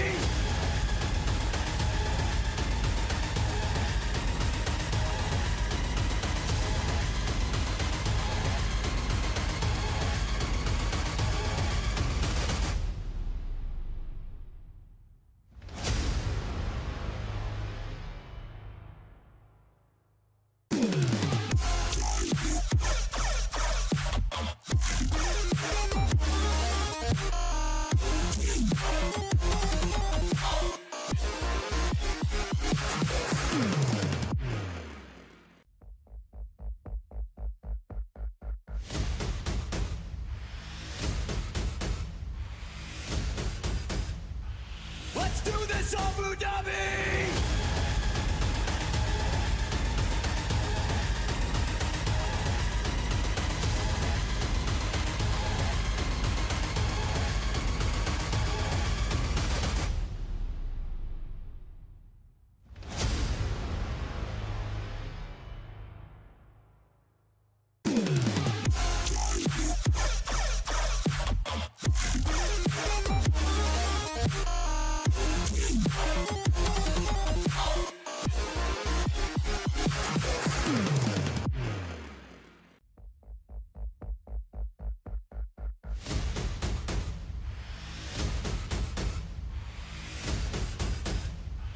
Let's do this, Abu Dhabi!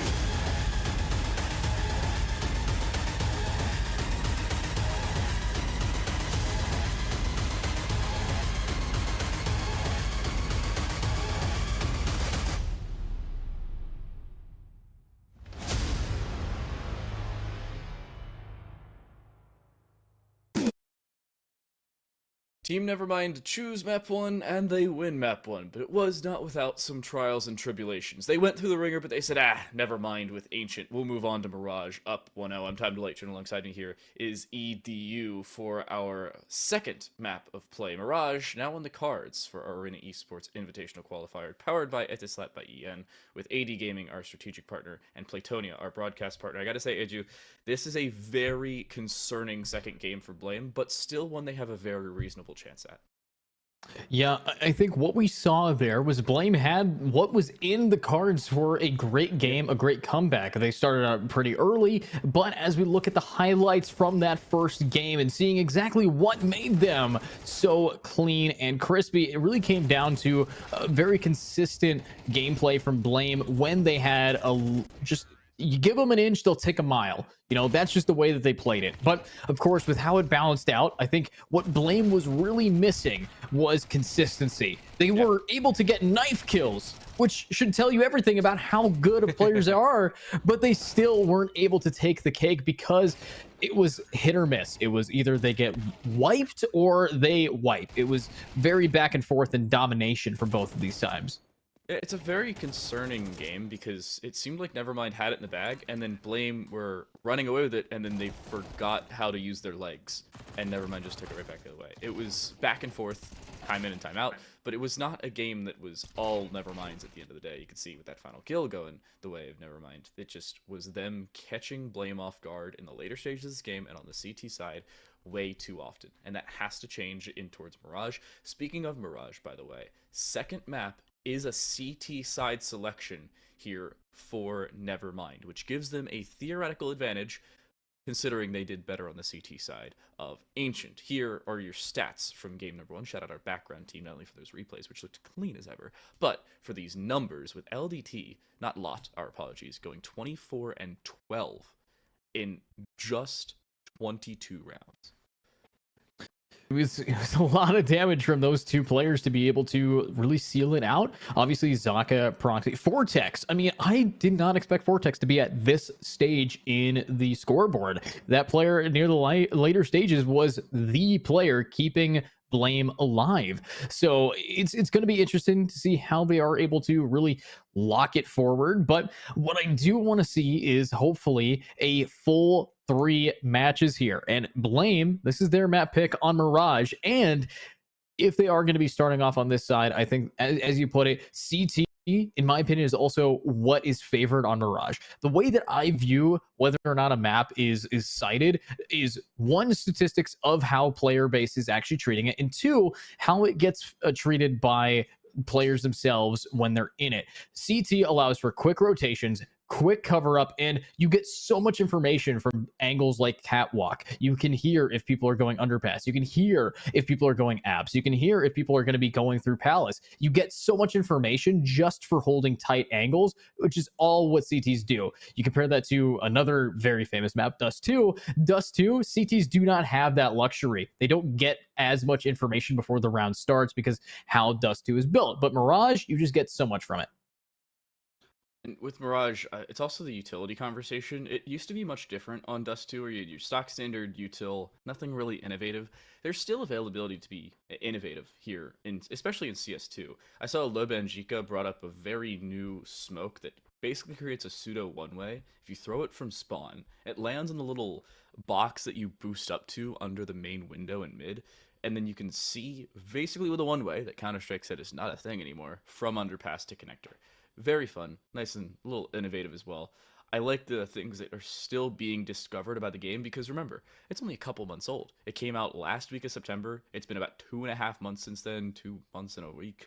There's been by no means a lot of time to innovate, which means we're still discovering so many new things and discovering so many new ways of playing, whether it's individual maps or full play styles. Yeah, I agree with you there. I think that this game is young. This game has a lot to work on, and hopefully will be able to balance itself out by the time that we get to be looking at maybe some majors coming up soon. I'm expecting only great things from the CS2 dev team. I'm expecting great things from the esports side of things as well. I know there's a lot of insanely tight angles being brought up, and people are putting a lot of money towards Counter-Strike right now. You see a lot of players wanting to see more from them, and as we are going to be jumping into our next map here of Mirage, I'm hoping that we're going to be seeing what this very old map is going to find its place in this very new game. The old dogs, new tricks mantra, I think, kind of applies here, but more with old instances of a new game and how the old comes into the new. The abridged version of this is we're excited to see Mirage, especially with how somewhat close Ancient was, albeit some of the rounds chaotic, some of the rounds we didn't see, but that's a different conversation. And Mirage, now what happens here? Again, CT side start for Team Nevermind. I will say that gives them a clear and obvious advantage. They were much more comfortable in their CT side. They went down. No, they were up 7-5 at the half. So they went, 6-4 in the second half? Pretty good at the end of the day. It could have been a little bit better if some of those more unexpected rounds didn't go their way, or some of them did. It was a very coin flippy kind of game on some of those more awkward rounds towards the end, or towards the later stages. Yeah, I think that how these two teams play it out, Mirage is going to be just more favored than ever before. I'm hoping that, if they are going to be playing a map like Mirage, we should be expecting to see something that really separates these out from what previously has happened. And they don't have as much that I would have expected on this map. No, yes, Counter-Strike 2 is newish, but Ancient, it's been around for a few years now. So I would think that I would want a little bit more confidence from them. How they were taking mid really showed up with a little disappointment from my end. But Mirage, this is where you maybe will be expecting some very standard plays. I don't think anyone should be able to miss a smoke. Speaking of smokes, we didn't get to see many lineups here for the character or on Ancient, but now that we're on we should be able to see that here. Yeah, I am also looking at how some of these smokes have changed, because you no longer have a skybox. For anybody who didn't know that, you can no longer bounce utility off of what was the ceiling of the game. There is no skybox. There's nothing to work with there as we move into Mirage as our second map. How's the utility conversation? We're already heading into our pistol round. Nevermind, starting as I said on the CT side. This could be the opening conversation. Pistol round again, all important. Nevermind went 2-0 on pistols, but we're already in a 4v4. Make it 4v3 favoring that team Nevermind. Ramp and jungle. Smart plays, and this should be all right to see, but we have now down to one remaining, just the one, where Kazaka kind of stuck inside of connector. Easy for us to do, but hi. Not sure why we're here. What happened? They went 1-for-1. Good job. Not sure what happened there. I think there was a small tech break on our observer side. Maybe somebody pressed the wrong button. I guarantee you somebody pressed a Windows key, and that's what happened. Anyway, the team Nevermind win the pistol. They are currently 3-for-3 on pistol rounds, which is difficult in the new meta, to say the very least, so that consistency is certainly helping them there. And with that advantage, already up 1-0, they don't have as much of an advantage as you'd think. There was no bomb plant, so you're not going to see as clear of a buy here for Team Blame, but keep an eye on this nade. Two of them being prepped, and both of them could very well land. Molotov will force him back. No sound cue as to it ticking. So they do not know anybody's there, but they have a fairly good presumption. Unfortunately, they've... Okay, a little bit of whiffed shots coming out here from Kitchen, but they are some kind of DPS, some kind of damage to make me proud, but there's going to be a little bit more, little nade combo, not actually close enough to do the damage to this last player standing. Now, Ruru only has a Sheriff to make it work, and as they are spotted out, I believe concerned about the flank, should be concerned about the rush here. They have a lot of players just wanting to finish this round off. They have full bomb control, but they're hungry. They are sharks in the water, and they smell blood. Deal out. It will do nothing. Very clean round. Losing only one player, and you can upgrade your pistols if you want them. That's basically what happens. I'm curious as to this round, though, because Blame, as I've said before, do have that same level of an advantage heading into a bonus round, but I see an AWP out. This is surprising for Nevermind. Op purchased by ZZZ in round 3. That is something I was not expecting. I wasn't expecting an op either, but what we can expect is that Nevermind does not want to have as close. Like Nidhal is actually going to be the real carrier of that op, taking out Pro off. He might be able to pop off. Oh. What a shot! The nade combo! That's what this new version of Counter-Strike can show us, and I need to see a lot more plays like that, but beautiful opping.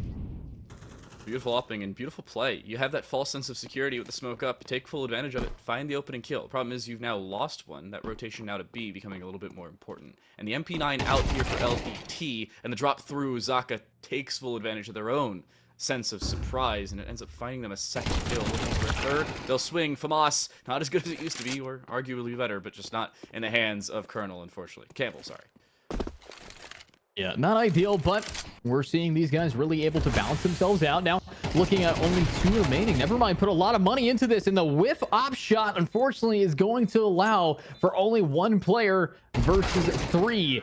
And a road to an ace, but the ace is not on track here, with Vortex finishing us off there, but a wonderful 4K, and unfortunate for how much damage has been dealt to these 2 teams. So it's a little rough around the edges. Hey, it's still a second round for Nevermind earlier, but it's not as much of that advantage. This is similar situation to back on Ancient. Nevermind win pistol, they win conversion, and they just kind of exit into the bonus. They will reinvest here. The issue is buying that op has really come back to bite them, and it's given it over to Proxy, who will ironically enough find it all for that opening kill. Oof. And there we go. We are seeing that they're looking to find some kind of finishing move for this. But I like the fact that we have the T's really splitting themselves up. And what is this fight going on in apps? That is huge. We do see Zaka grabbing 1, but unfortunately that is a M4 and an AK being able to walk out of here. So clean from them. They don't allow anybody else to really pick it up, but the money is still in Nevermind's hand, and the rounds are still in their hands as well. With 1 minute, 10 seconds on the clock, the T's are going to have to touch this point. They need to get on A ASAP. Problem is they're playing open. They didn't clear A main. The fact that you don't split A leaves the main position open for the taking, and LDT reswings from CT while the distraction's there. Finds a second kill for the team, wants a third. That head angle, ever so dangerous. He ends up dropping to 2 health, and will pick up the AWP off the back of it and retreat back in towards this CT position. He's still got help, but that's now exited stage left as Vortex goes for 2. And we're tied at 2 apiece. Wow, great tie, great angles here. Honestly, the way that they were able to just duke it out, I do want to see that this op is still in play. It's still being held, this time picked up by the T's, and I think an op on Mirage on T side is so powerful. There's so many long angles. You got mid, you got Palace, you got apps. Any angle that they want to take, they will probably be putting a lot of pressure on right now. So I don't know. I'm really just concerned for the side of Nevermind because they have lost their lead and now they're on a full save, pistol only. Aggression from Camel. USP into 2 players with guns. He sees them and will sprint for the hills, but he'll hop into the windowsill. This is an interesting position. I haven't seen this play in a while. Yeah, Ruru just saw him, didn't even react, and the nade will end up killing LDT in the process. This seems to be a done round. Knife Valley and Tepper will find their second, though, and that should be just about it. Yeah.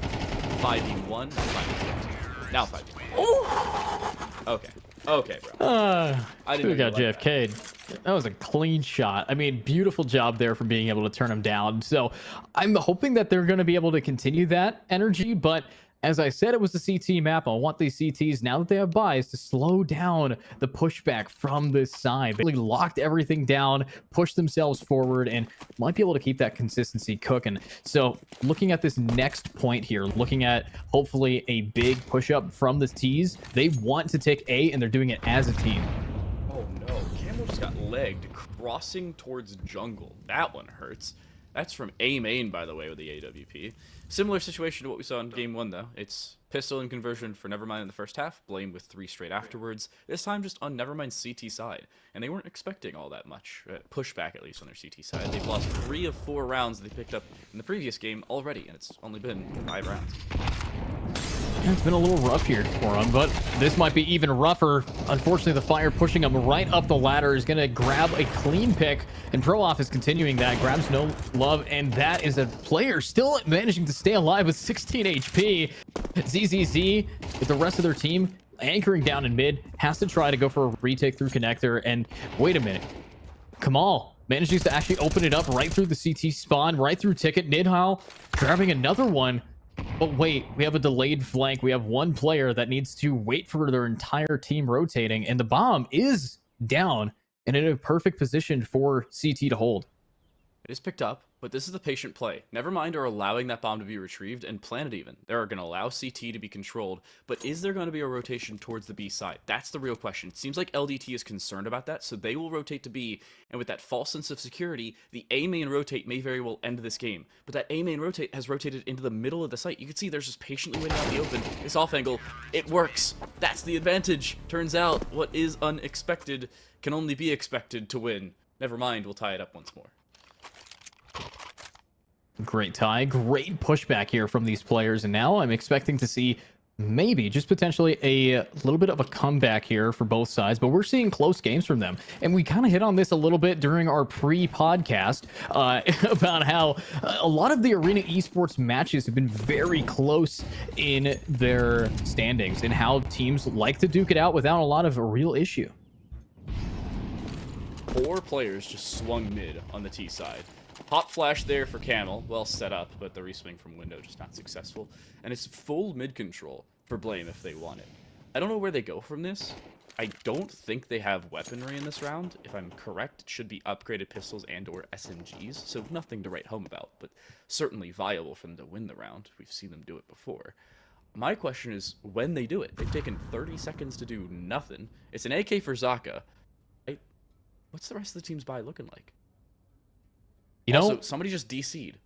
Optional to have a player. Sometimes we just, like to make it even, like to level the playing field for some of these guys. But honestly, I think we have some ops, we have some AKs, pretty much full buys. That's what I'm expecting them to be able to pull out from them, and makes sense. But what I really want to see from both of these teams is that ZZZ does have an op, Nidhall does have the spray, and as slow and methodical as they took it, they weren't ready for the complete carnage that came out. The fact LDT even finds that kill almost immediately is the most surprising part of that for me.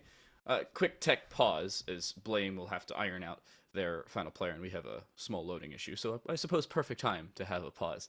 Nevermind, honestly, at this point, having some difficulties in a couple of these rounds, but they have started to iron some of those problems out, and more importantly, they've picked up a couple of these rounds back the other way, back in the lead.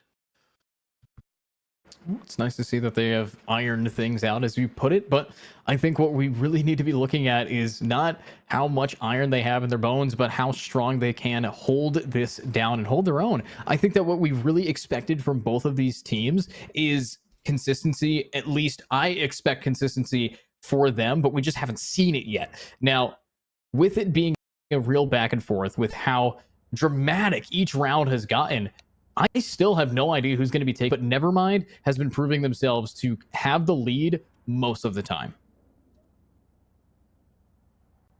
So the DC, as you can see. I was talking about the ping earlier. I want to bring that up again while we can see it. Hopefully we don't switch off the screen. About 70 ping for the entirety of Nevermind. Well, on Blame, you have 40, 50, sometimes up to 60 ping.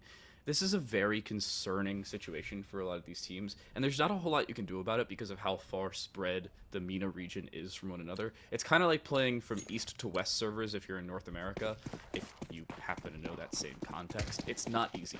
It used to be a little bit better on 64 or 128 tick, but on sub tick, sometimes that higher ping on both sides can really be like, wait, am I playing the same game? Yeah, I feel you there. It's, no one likes to lag. It's just not a great feeling. So I'll give the benefit of the doubt. This team definitely is not competing in the same caliber that they have been before. But, at the end of the day, it's a little disappointing, but understandable for how we can see a little bit of pickup here. LTD, though, grabbing a double kill. Might be able to find another, but so far so good in the ways that we are seeing a major comeback, a real come up here from these guys being able to lock it down. Ooh. 1 for 1. Nice shot from the Tech 9, but it'll only pick up one. And 1v4, speaking of. A 3K at the end of the day before falling. Really good showing, but having Pro left alone, not a whole lot you can do in that scenario. Especially with many, many people looking in your general direction, much less looking directly at you. 3 rounds in a row for Nevermind, matching that total of Blame, and now solidifying that 2-round lead once more. And now with another 2-round lead, I can expect some great things from them to be able to back each other up in hopefully something that really shines here. And what I want is I want these rifles in hand, this op in Nidhell's hand. This has been the opera that has really shocked me in how they've adapted to this new version of Counter-Strike, and might be able to keep that energy moving. But so far, so good. A little bit of a split up in Nidhall, smoked off, won't be able to do much with it, but we have a player in Underpass that might be able to make their way through here. And looks like the contact is going to be found, but we're not going to be able to see that angle. No, honestly, with mid, there's not a whole lot going on. It's the walk into the window that's about all. And ZZZ actually re-swinging was boosted up after the ladder drop and finds 3 separate kills. And blink and you miss it. Nevermind is in a 5v1 in 15-20 seconds.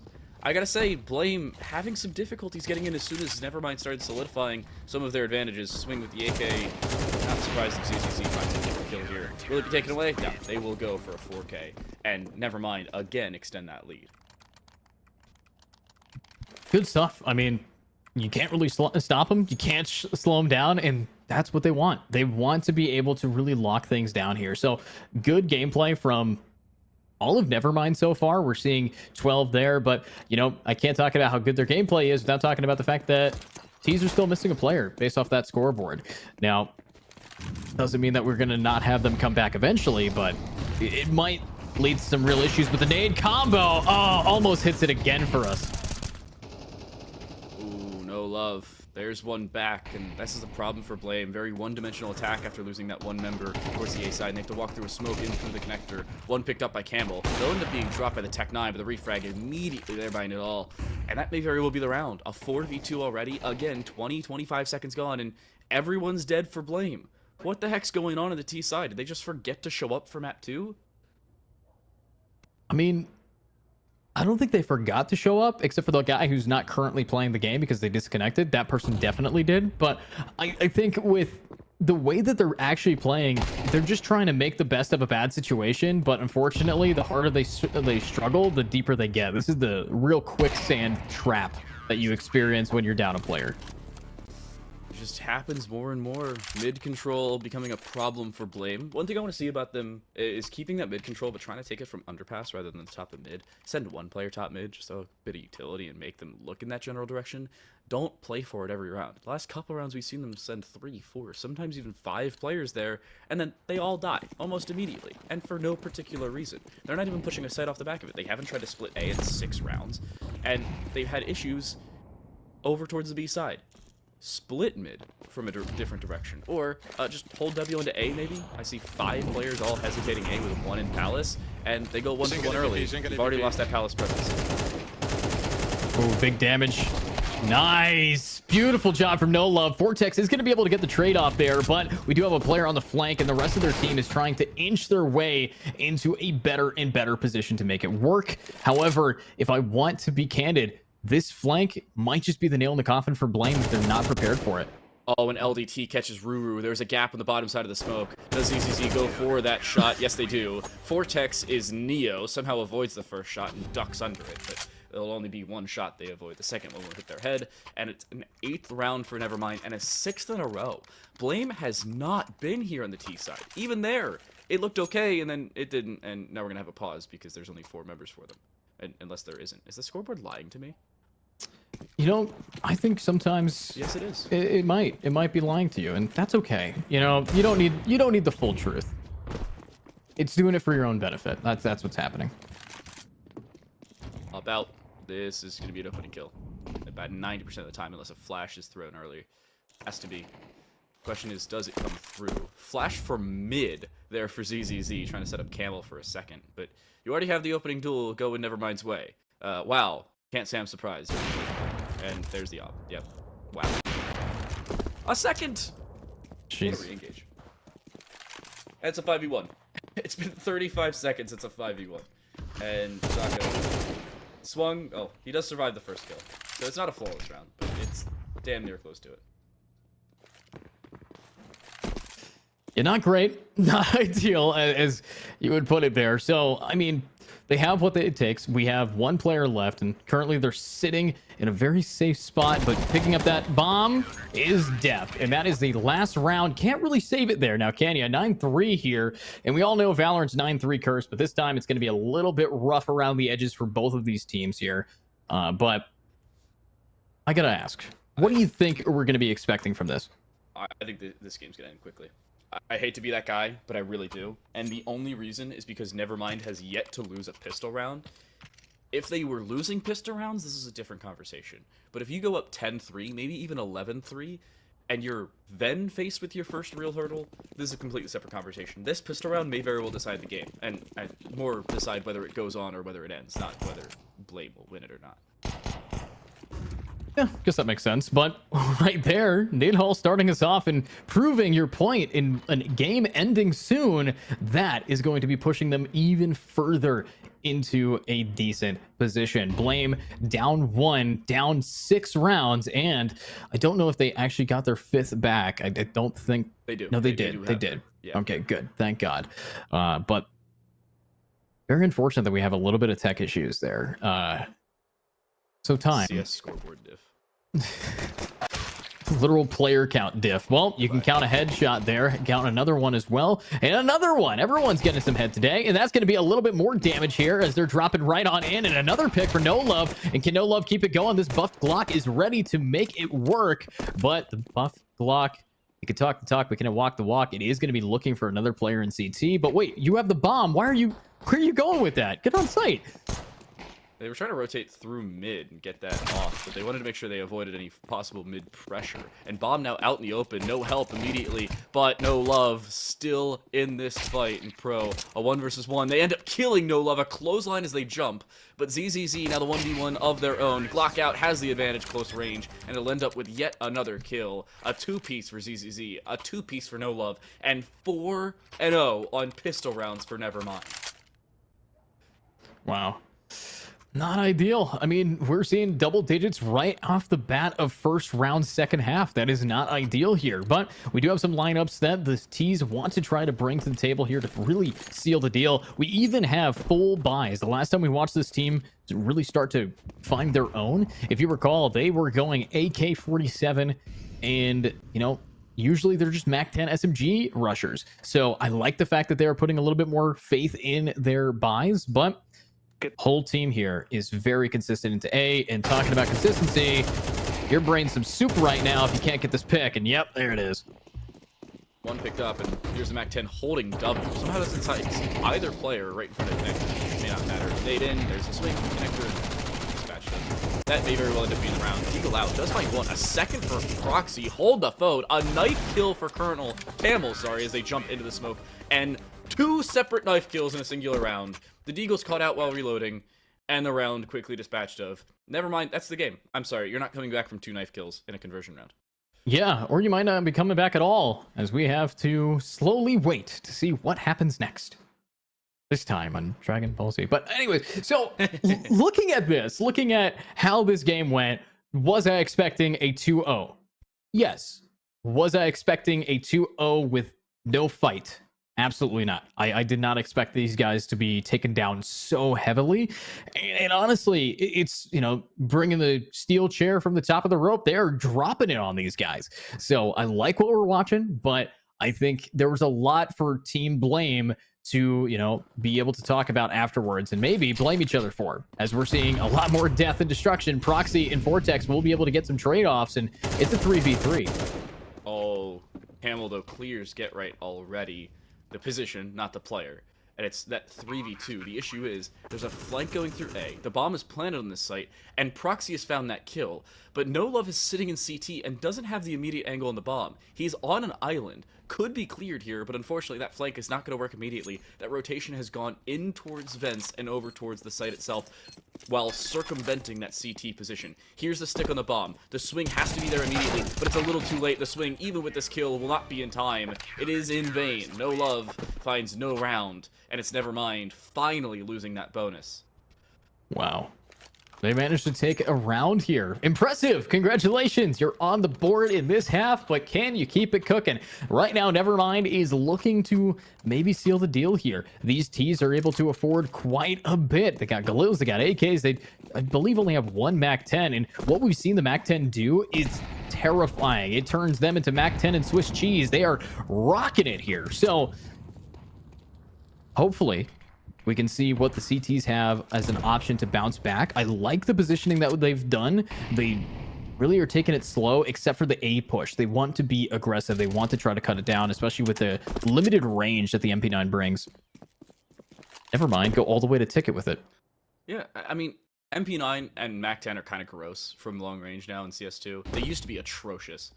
Source, I played with them a lot. But they're a little bit more viable here, and if you play them properly, you can get a little bit more. Zaka already finds one opener, reswing is there, but ZZZ will allow it to go 2 for 2, and Camel kills their teammate while also killing an opponent. It could have been a 3v3, it could have been a much more reasonable round, but now you have one player on half HP, your AK stuck in Palace, and a 2v3. Wow, it's pretty crazy. So I don't know how I'm going to be feeling about this. I think what we need to see is some real damage from the side of the T's. They have to win this round if they want to just guarantee that they finish this off. And they have what it takes. They have weapon advantage here. They have a decent angle if they could just buy time. And it looks like CTs are getting antsy. They're not playing together that much when it comes to holding A anymore. They've given up the A hold, and that just buying time. It's all up to the player in jungle. Isolated. 2v1, even though it's a 2v3, and it's favoring Nevermind right now. If this swing goes their way, and they allow that bomb to cross safely, it's a completely different conversation. There's a swing. I think they've seen the player in jungle. A flash ends up missing. That will not flash off the player in jungle, but it will over towards connector. That spray, however, misses. This bomb has to go down now, and it will. ZZZ for the cover, though. They'll get cleared. They'll get dusted. That's the MP9 from long range. That's the strength it brings. And the MAC-10, no, the M4A1S ends up closing. I thought it was the MAC-10. Thought I heard it. Anyway.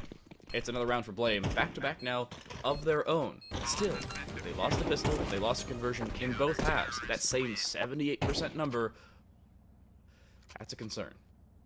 Yeah, well, Blame has a lot to live for here. They know that if they manage to take this game back, then they have a shot at qualifying for Arena Esports. There's so much money on the line. This is rent, everybody. This is making sure that you can feed yourself for the next 2 weeks. No, you got to win it. Now, Blame is looking like they want to take it back. They have a decent amount of gameplay skill to really set the stage here, but unfortunately, they are in a uphill battle and just do something to really pop off here. So what I'm expecting is CTs, they just want to get aggressive. They have not missed their deagle shots very often. And looks like we're actually seeing that one player Vortex getting caught out, but that nade's going to do a chunk of damage to one of these players, and that's opening it up. ZZZ's now down 26 HP left. You're down a proxy. There's no love. Finally executing onto the A site. Needs to find another one to open it for their team, but there's a domed head twice for this player of Pro off. And the fact that Pro plays that off angle, sitting inside a jungle while still holding both connector and the far side of the cross, that's so important. The off angle has been that difference maker. But I'm going to say this. Back in the first half, first 2 rounds went Nevermind's way, Blame found the next 3, and then forgot how to play the rest of the half. If that happens again, this game's over quickly. Blame has picked up that 3rd, 4th, and 5th round. If history repeats itself back from the first half, this game will end in the next 6 minutes. If it doesn't, and we do see a saving grace of opening picks, maybe there's a change. Spray down, does it find a kill? We can't even see. He's staring at the sun. He does still find the kill. Wow. And here we go, another pick. Zaka able to grab the headshot down, doing it again. But what a run and gun Galil. Zaka will be able to get traded, but ZZZ is there to finish it off. And talking about ZZZ finishing it off, can you finish off 3 more and keep your team alive, getting that MR? But I love it. I love the angle. Oh, I thought he was going to try to jump right into there, but making a bunch of noise. Definitely spotted out here by the one player in Cat. And wait. What? Yeah. Take it back, I guess. I mean, I appreciate the boldness. I would have liked throw the Molotov jungle, jump up the stairs, get to default, plant, and hide. and or play aggressive in the 1v3. You needed an opening kill. That was the main issue. I would have liked to see some level of aggression towards the B side and then passive play back towards A, but it didn't work. And a lot of things you can say in 1v3s, it could have gone better, but it did not. 11 still for Nevermind, but it has been for the last 4 rounds. Here's where the rubber meets the road for them, but we've been saying that for a couple rounds now. It's just Deagles here, as they've had some difficulties on a streak. Yeah, they really have. And oh my god, an op shot right through the smoke takes out ZZZ. There's your carry now down, and looks like we are going to be seeing another player in heaven down. No, wait, you're still standing. 14 HP, LTD still alive, and Nidhall is grabbing the pick on a pro off. That off angle that you called out, unfortunately, has been read like a book, and a player is dead because of it. But that is pretty big. It's only an off angle if you play it once or twice. If you start playing it more often, it becomes something they're commonly going to look for, and you've lost that same opportunity. A is now very much under siege, and Nevermind has all the opportunities to get in. Granted, they do still have the weapon disadvantage. I will bring that up once more, but Blame's player disadvantage basically negates that. Zaka's on low HP, so they're one shot to those Deagles. Ruru is not, but they have a flank coming through mid that is not being immediately held, and that break out of Palace, if it's timed now, it'll end up working. They time it perfectly. No one's looking this direction, and as soon as they do, there's a split out. Ruru looks the wrong way at the worst possible time, and the 1-for-1 trade both in window and the 1-for-0 in Palace ends up giving them a 3v1 and the bomb down to put it on to match and series point. Wow, this is looking a little for wear, but You gotta save. you gotta, and that's going to be a round 12, a match point. Yep. Uh-oh. I mean, at least they save an op, and this op has been very vital in getting some early frags. I think the first blood has been coming out from op kills for the past few rounds here.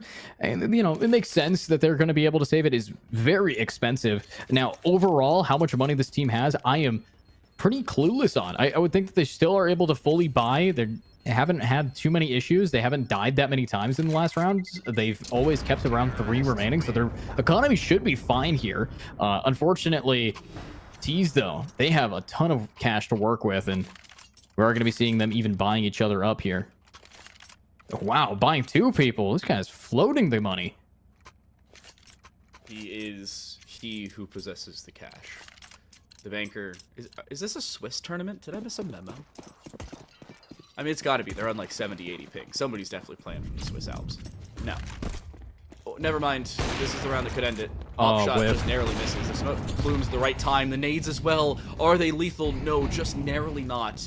And luckily, that op will escape intact, but just barely.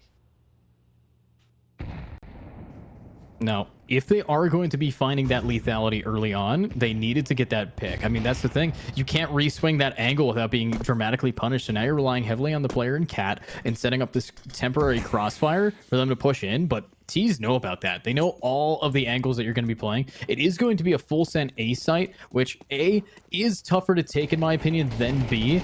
But they're managing to work it out with all of their use. So all of the swings, ZZZ's grabbing some picks and even cleaning it up through the smoke as well. Everyone is doing their part, and that is why we're now in a 2v4 to finish this off here. Yeah, bomb down, another Molotov towards jungle, no safe way out of that one. You can't even safely swing it, and the smoke towards connector doesn't give you any information. You have to unsafely swing this, and it may end up going against them. Camel doesn't have that angle, as Vortex will get out alive, but they may not know that Ticket is currently occupied, and that may end up being their Achilles heel. Camel yet to be cleared, swing for 1, Nidhall finds the first, a 3v1, but already 2 picked up for Zaka. Not unreasonable to say the very least, as they swing and do damage, but they cannot find the final kill they're looking for. ZZZ puts them to sleep. And it's 2-0 to close for Team Nevermind. Wow. Nevermind just being able to really bonk it down. That is now a player and a team together to qualify to the monthly finals here at Arena Esports. So great job. Just exactly what they needed to do. They managed to really lock it in. Obviously, they had a struggle there for a moment, but that's the way that Counter-Strike works. You get punished so hard if you miss up one, but that was great. I mean, I did not expect it to be such a massive comeback there for either side. At any moment, Blame could have taken that game back. They had what it took, and unfortunately, Nevermind just kept their head on straight and kept plowing through. When there's a game where you find 3 rounds in a row and 4 rounds in a row at 2 separate junctures and you lose by 6 rounds, you know something was going amazingly well and terribly wrong all at the same time. Yeah. because something just was not solved at the end of the day. Nevermind go 2-0 here. Ancient was chaotic as ever, but Mirage was about as stock standard as it can get at the end of the day. Some rounds a little crazy. I'll throw it back to the pistol round where you had Deagles that got knifed and a weird finish for Nevermind, but after that, Team Blame looked like they had a foothold, and then that foothold just completely fell off, as unfortunately did they in this series. Yeah, and I will say I'm still proud of this team. They managed to do well, but Team Blame, if you're going to blame anything that isn't your team, it's the consistency across the board. If you want to be taking rounds, you can't be having a burst of energy. You need to have a slow burn throughout. You know, it's a marathon. It's not a sprint when it comes to Counter-Strike esports. You're going to have to be in it for the long haul. But that was a interesting best of three. We saw a lot of great angles. Honestly, the main reason that Counter-Strike 2 is different, we saw pop off there. The op nade smoke combo. I mean, it's so nice to see. The only thing that will define Counter-Strike 2 anymore is the boost plays that you can do with boost strats. And we haven't seen a lot of those yet, but these highlights, we got to just take a look at some of the great gameplay that look at this. I am still a fan of that outplay. The fact that you buy a round 3 op and do that and still lose the round, that shows you how back and forth this game was at the end of the day. Proxy, with that op, by the way, ended up finding a nice couple shots towards the later stages. We saw a couple team kills that could have changed the tides of this game, albeit not all that much. Nevermind still had a fairly definitive way of closing it. But ZZZ, I'm waiting for the stats, because we can't see the kill totals at the end of every round, unless we bring up the scoreboard, which we didn't do every time. I want to see how many kills ZZZ had. My guess is somewhere in the neighborhood of 23, 24, if I had to make a presumption, but it may be more than that. Yeah, I think if I were to assume how many kills, is ZZZ top frag. I already believe in that. I think Proxy definitely middle to high there, but that guy did a backflip. I didn't even notice that the first time. But honestly, it really comes down to a lot of the players on this side of Blame. There was a few players that needed to pick up the pace and just couldn't a lot of the time, didn't have their moment of glory, their 5 minutes of fame. No Love, even though they were very consistent, isn't at the top, in my opinion. I think that we saw ZZZ, Nidhall definitely up there from those op shots, being able to really rock everything together. So, I mean, if I were to put money on who is the top frag, ZZZ first, Nidhall second. Okay, that's unreasonable. That's reasonable. I'd go No Love as second. I think they stepped up in a big way, especially pistol rounds on both sides. They were still a driving factor of those eco rounds and giving a very reasonable shot to Nevermind, even without as much weaponry. Albeit some of those frags may have been impactless frags, but we didn't count impactful kills. We counted kills total. So that's my guess. I think it's still up in the air. I think a very good round from Nevermind nonetheless, and they can move on to the monthly finals. Very happy with the result here. Yeah, and once we get that scoreboard up, we can also talk about what is going to be happening next here at Arena Esports. If you guys aren't already sticking around, following all of the wonderful, wonderful gameplay that is here, we have a ton of different games. Dota 2 is for another place you can find me. You can find me also at Mobile Legends Bang Bang, but you can also find a scoreboard here with some stats to prove what is there. In Nidhall and ZZZ, right at the top. So I was wrong on who was first and second, but I was right about who those two would be. But No Love coming in the middle. Now Camel as well did a great job at doing it, but I think overall good stuff. And you look over at Team Blame, and it kind of makes sense. Zaka, Vortex, and the rest of them all 12 and 11. No one really popping off besides Zaka. Zaka really the standout player there, not by a whole lot. I think Blame were a little bit more consistent across the board compared to some of the individual players of Team Nevermind, but it's a completely different conversation. 24 kills for Nidal, 20 for ZZZ. 2 players dropping 20 bombs in a 20-round game. That KPR looking real good on the Nevermind side. And the bottom 3 players for their team were the same as the bottom 4 players for Blame. That's the standout performers making your way in. Yeah. And I gotta say this is a completely different conversation for Nevermind heading to the monthly finals. Yeah, and honestly, I mean, they live up to the claim and the statement, your peak is my Smurf. I mean, the real damage dealt here. The bottom frags are still doing better than some of the middle frags here. Just insane from them being able to really pop off. But that, of course, is the scoreboard for us. And you know what? One statistic that you never get a shout out enough is how many assists some of these players are getting. The smokes, the utility usage, the flashbangs have been very clean. And, you know, 2 players, Nidhall and Camel, they were at 13 assists. So great job here for them. And beautiful, beautiful gameplay. Now that we are going to be moving into a future date for more of this. So if you are here for Counter-Strike, we can expect to see you hopefully next Friday.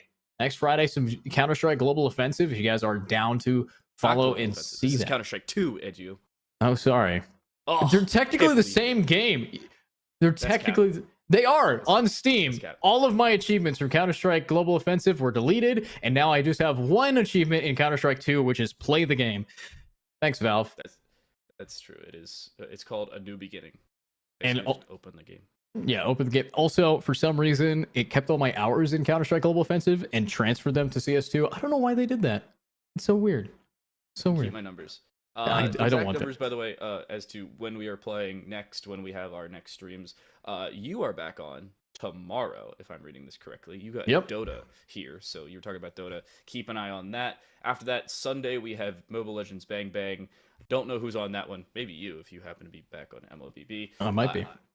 Post that. I think it is Counter-Strike the following week. No, we have PUBG Mobile next Tuesday with Seymour and myself, or maybe Llama and myself. And then finally, to close out next week, it is CS2's monthly qualifier. So we still got a lot of action before the holiday break. Here's your roadmap that we've currently landed at. We've already sent one team to the monthly qualifier. We will send, or monthly finals. We will send another team through the open qualifier, which is not streamed, and then our monthly finals in just a week and a half or so. We'll send that same team as the third to our playoffs. That is just awesome to see, awesome to hear it. And also shout out to our awesome sponsors. We are powered by Etisalat, by EN, and of course broadcast partner Playtonia, strategic partner AD Gaming. We cannot be here without these wonderful players in the scene, so shout out to them. Thank you again to everyone who watched today. Also shout out to our production team. Shout out to Darkter for doing all of everything else. But that's all we got for us today. So I believe it's time for us to say goodnight. It is indeed. Remember, Dota 2 tomorrow. Come back, see that very handsome man, and see more Dota action that I have no idea what's going on. Hopefully you very much do. More monthly qualifiers, more invitational qualifiers on the horizon. We hope to see you then.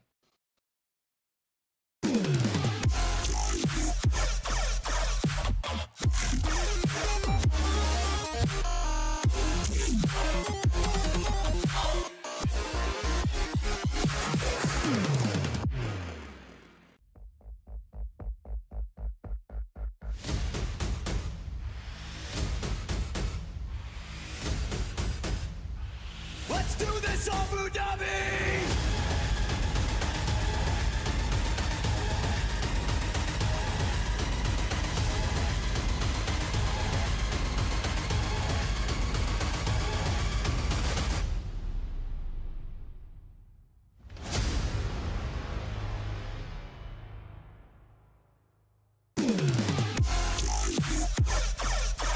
Okay, just style now. Clocks on the east side, bad bitch on east side. Big splits chilling on the beach side. Run things where you feel like. Cake big, have a carve out the peace line. Freestyle now, millions for each line. Too cool when I need ice in my beverage. Test this bigger, please find the exit.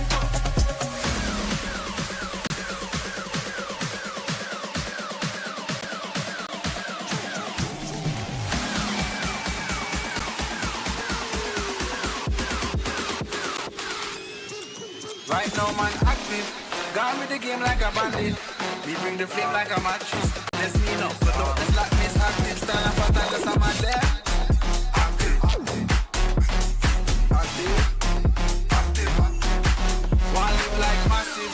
Talking with an every brandish. Control and hold the world hostage. Wanna start the bumper class match pit. When we step out, those things get active. Active. Active. Active. Active.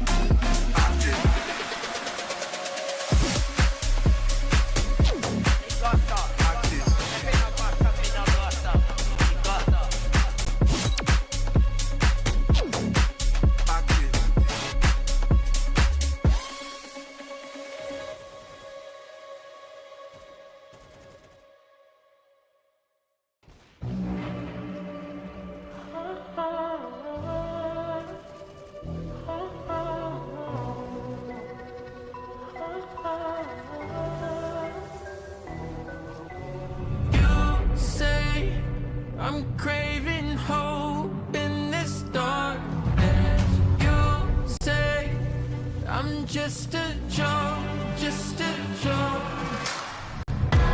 Shivers my spine so well. Swimming in the river stays too much. I'm trying to let go of us, but the truth is what's really your one us.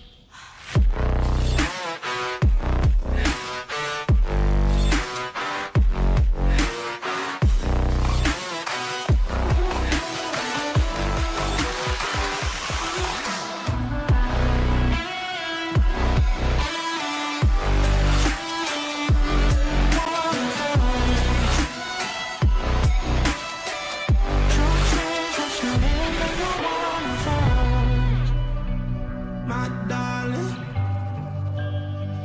in fire. My darling, rose in fire.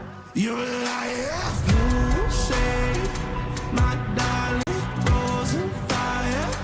In fire. You say, my darling, rose in fire. You're a liar. Shivers my spine so cold, so swimming in the rivers, swimming in the rivers.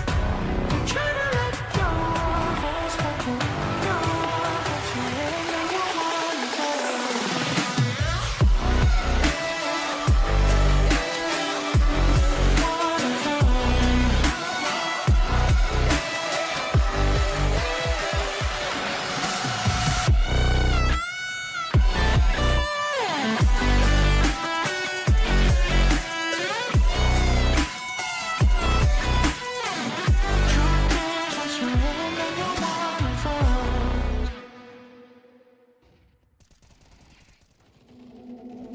Hello, it's been a long, long time. Can't get you off my tired mind. Shadow, let the tape rewind and finally ease my anxious eyes.